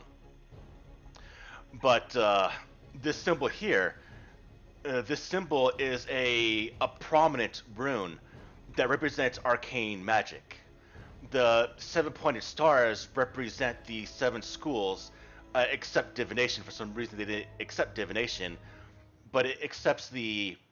It's agreed upon by scholars that not only does it signify the seven schools of magic, but also the seven virtues that are known by Thessalon. That being wealth, fertility, honest pride, abundance, eager striving, righteous anger, and rest. And this entire landscape is dotted with old ruins. Thessalon was immensely powerful by its mages. In fact, our old lighthouse we have just outside, I do believe that's not an actual lighthouse, but a massive siege engine that could fire bolts of energy miles away. There are numerous structures like that remain all around the landscape. They built statues that resemble themselves in human shape that are hundreds of feet tall that are around the landscape. This, I believe, was one of their siege engines. But Thessalon. I was gonna say you say they're in shapes of like humanoid shapes. Well, all the Thessalon, from accounts from what we've seen, depictions are all human sorcerers or wizards. I just look at Ayane. Weren't we just at like a place that looked like a head? Like Yeah. Thistletop? Thistletop. Oh yes, I know Thistletop. I've actually studied that years ago. If you look at the southern face during the right sun or the sunset, you can just see the markings of what looks like a face. I do believe that was actually the head of a massive war engine. Oringen? War engine. War engine? Yes. Just like the lighthouse, a structure that can topple cities and destroy cities or defend itself from armies. But this symbol here is the most prominent, that's most well known. There is not many understand about the Thessalon leaders. They were not by virtue, they were of corrupt nature. I do believe this seven-pointed star does represent, at one point, virtues, but now the classic mortal sins, the seven of them: greed, lust, pride, gluttony, envy, wrath, and sloth. So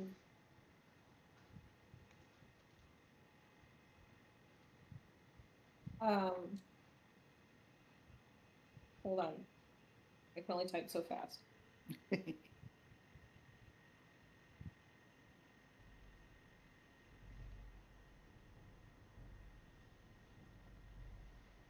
Man, I only got 6. Greed, lust, pride, gluttony, wrath, sloth. Did you get greed, lust, pride, gluttony, Envy. envy, wrath, and sloth? Envy.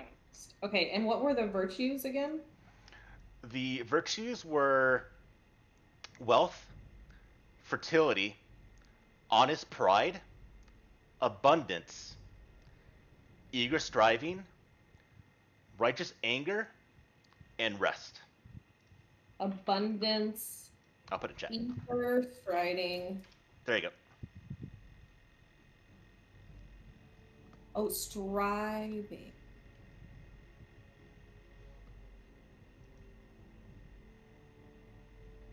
Righteous anger. Righteous anger? I guess I get that actually.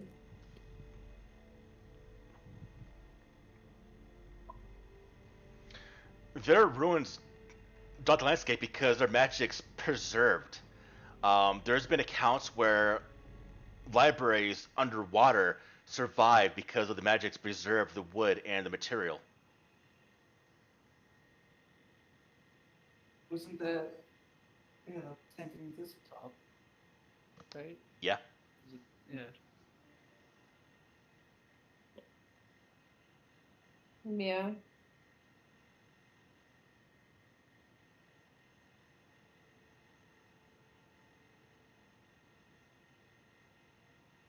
And if you do recall, as well as the ruin under Sandpoint. Mm-hmm. That was the first time.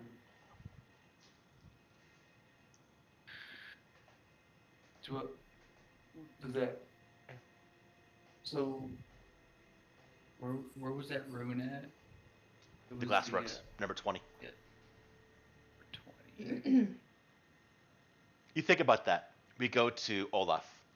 Olaf, you go to the garrison, which is, what number is the garrison? Number 10. As you go there, Olaf, you see Hemlock is talking to some guards. He sees you. Did you go to the sawmill? Yeah, we've been there and well, found out some stuff at least. Did you discover anything useful? Akora, we've investigated the smells, and apparently they've been attacked by guests. A guest? Yeah. I'm not sure what that is. Apparently, it is a stronger version of a ghoul. A ghoul? How? This is beyond my knowledge. Is there anything I can help you with? Uh, well, I've came to talk to the guards that were attacked, and maybe they know something else or about the person that attacked them. I've talked to them already. The individual that was with them, the one that attacked them, he was immensely sick. We took him to Habe Sanatorium. The man himself, he did have a name. He did speak his name before he became more and more sick. But he had a note. When my guards followed where he came from, they came across a barn, an abandoned barn to the south of town. They found three bodies inside, three men that were, we couldn't identify them by the way they'd been disfigured. Their bodies are here inside our cells. One of them had a note though, and we were able to identify him by the note. And he does go into his desk, pulls out a note, hands it to you, Olaf. I'll share this when we get back to the party. It'll be relevant to just you. Now, the man himself, before he came more insane, he said his name was Graced. He's a bit off his rocker, but if you want to have a talk with him, I can get you a letter of introduction to Habe at Habe Sanatorium to the south. That would be a great help, most likely. Okay. And as well, Van Vender and Hark's partner are here in the garrison, if you want to talk to them. Where have your two other friends gone, if you don't mind me asking? They've went to the Sage to find more information about the seven-pointed star. I didn't think about doing that. Okay. If you need anything, I'll be here. Thank you, Olaf. All right. All right. We cut scenes back to Ayane and Tristan. And So- Bartek kind of tells you what he knows, and It's not much. I mean, it is about 10,000 years of old lost history. Just what he's Yeah. collected from bits and pieces. Ayane definitely was jotting down some notes and noticed a little bit of a correlation between the virtues and sins. That is very interesting. She'll bring up when everybody gets back together, I guess, actually. So this was from the ancient civilization of Thassalon, right? Yes, I can spell that out for you. I spelled it Thassalon. ILN. Oh, it's an I. I was close. Thassalon.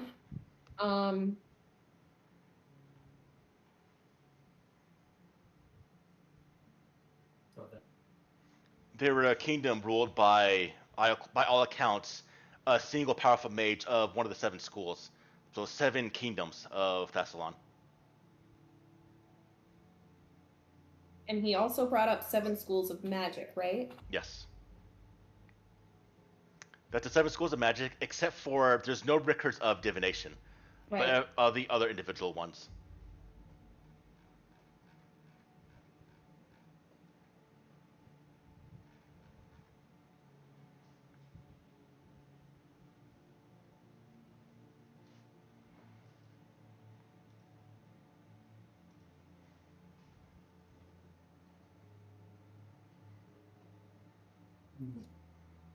Okay.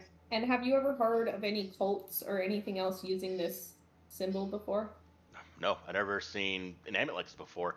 I've seen symbols in the books and some of the ruins in my younger years, I tried to uncover, but I never seen or heard of a group that actively uses this. I mean, by all accounts, I imagine they might do it just because they like the symbol, or they might know of what it relates to, but I can't imagine any Thassalon cult still being alive after 10,000 years. By all accounts, their entire civilization was destroyed. Okay. All right. Thank you for your information. It's been very helpful. You're welcome. Um, by nature, all this information does require someone to have very fair knowledge in these arts. I myself, I'm not one of them. Um, I'm schooled, but I'm not a suspect. Please don't think me a suspect. Can I remain in your investigation? Any more way of learning about Thassalon, I'd love to be able to understand. I might be able to help you with the investigation as well. If we're able to, yes, I can't promise because I myself don't even really know what we're dealing with yet. Okay, thank you. Any information that Mm-hmm. comes to us will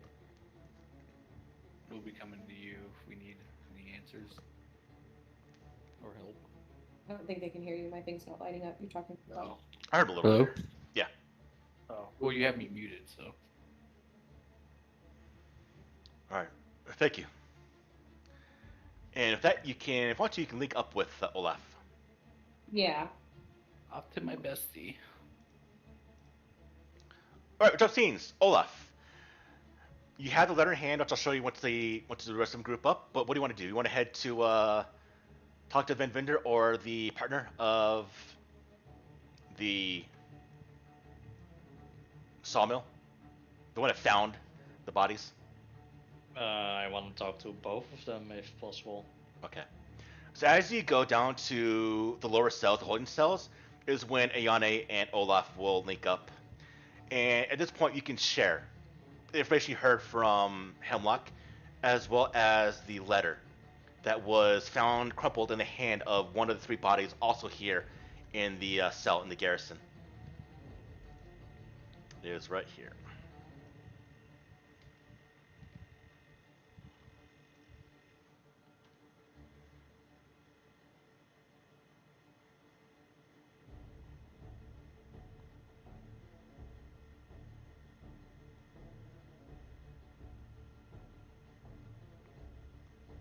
Hemlock is with you, having the key. Because of this letter, I know who these belong to. It identifies Tarch Mortwell, Leonard Hask, and Gedwin Tabe. There are three notorious conmen and swindlers that are known to me. They're local troublemakers.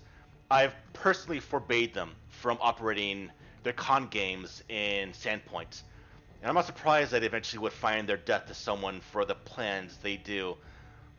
But they were the first ones I found with the symbol on their chest. And now that your name, Ayane, and the same symbol on Harker, there's something more going on here. Now, this is the same handwriting as the note I received, correct? Yes.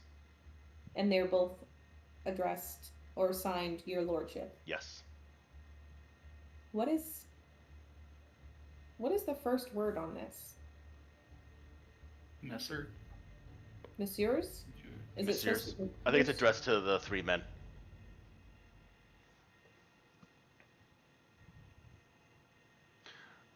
Before I sent Grace off to Have Sanatorium, he did say he was hired by the three men because they weren't completely, they were suspicious of the note.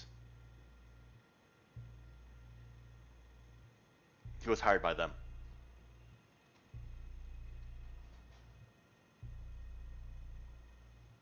Wait, what happened? Wait. Who's hired by who?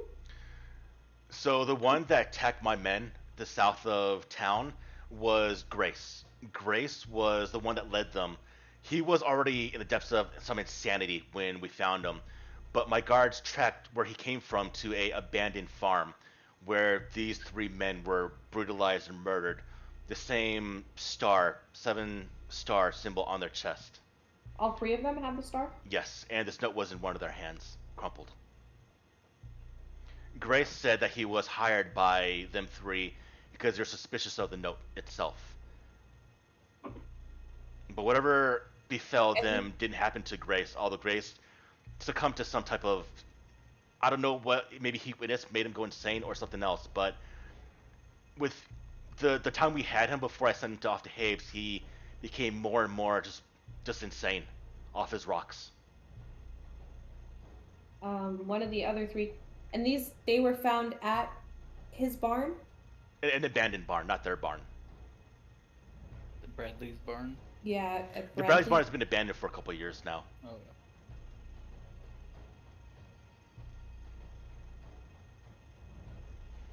And he does show you a map of all this. And you can see Hape Sanatorium and Cougar Creek. The barn, you can see. The barn is right here. And here's Hape's Sanatorium.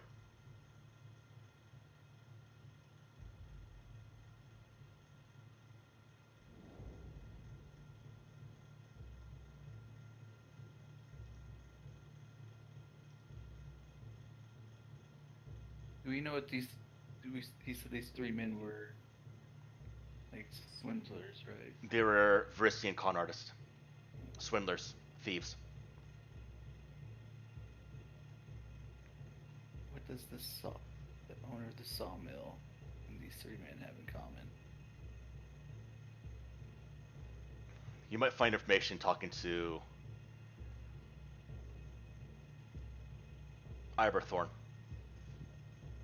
Ivor? Why Ivor? Iberthorn was the one that found. He was the partner Ivor. of Harsk, The partner of who? the sawmill owner. Oh. Not Hask. Sorry, Harsk. Hask. Write that down. Keep Because getting the name wasn't wrong. the note? Didn't the note also say Hask?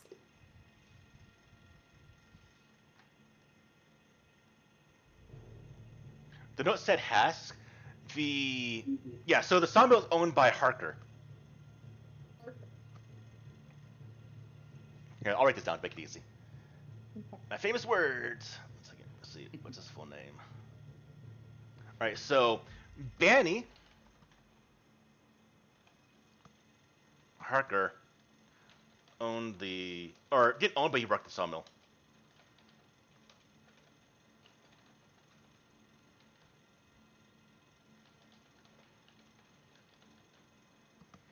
His partner was Iber Thorn.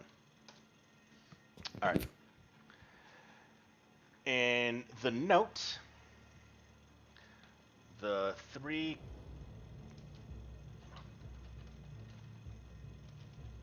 conmen were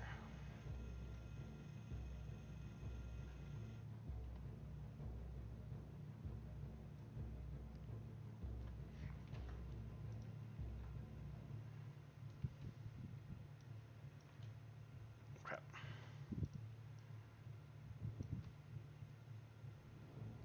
There you go. That didn't work. That is Gedwin Tape.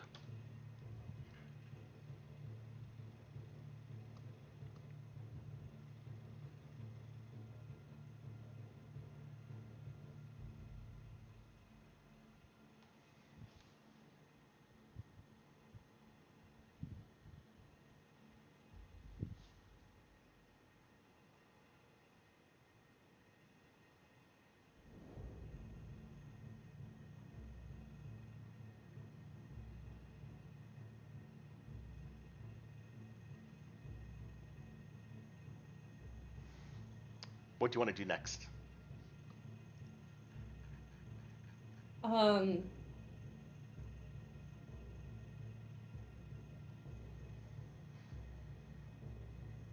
I would say we could go look at the barn, but I'm not sure there's more there. I think we should go talk to Grace. I know that's a little bit of a trek, but You don't want to talk to Van Vinder or Iber Thorn?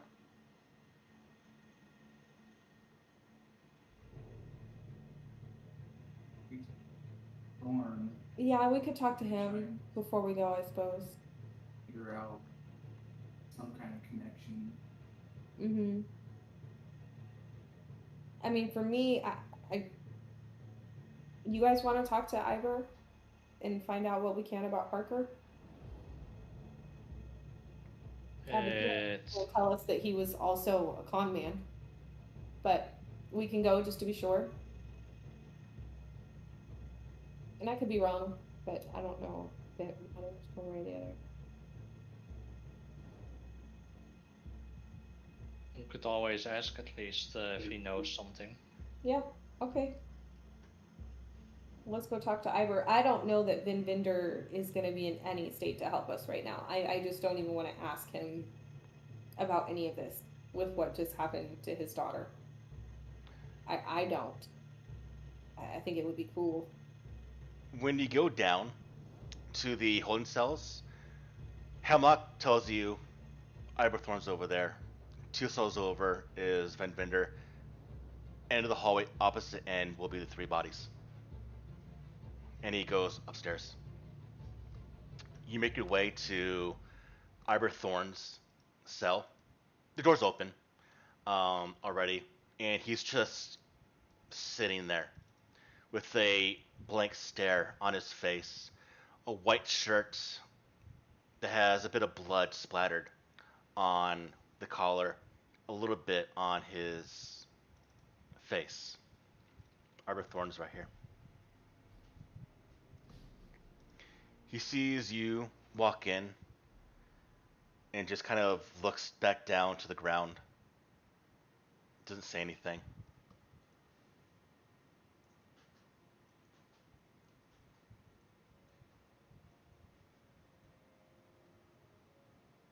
His hand's shaking a little bit. Hi, Ivor. I'm not going to ask if you're okay, because obviously you're not. Do you need to talk to someone? What's there to talk about? I've already told the guards everything. Well, I meant more so, do you need to talk to someone? Not that people are, interrogating you. Do you need to talk about, anything to someone? You don't look good. No one deserved this. Even no, I can't. No, I can't say. How can something like this ever happen? Why? Why would it happen? Finish your thought, Ivor. Probably good to get it out. I, Even what? everyone, give me a perception roll.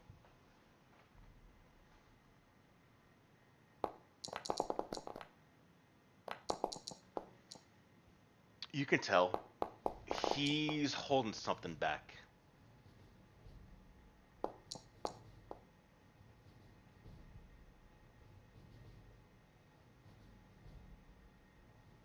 There's something he knows, but he's not saying either because he's scared or other means. I just keep sort of prodding a little bit. Even what? Someone like Hasker? Harker. Oh, Harker, sorry. Harker always making that noise. It's no, it's. Go and give me a diplomacy roll, Leone.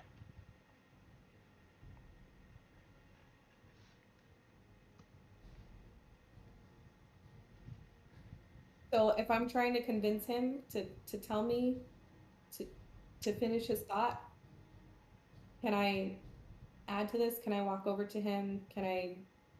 I'll put my hands on top of his hands that are shaking and try and get him to look at me and be like, "It's okay. I'm here to help."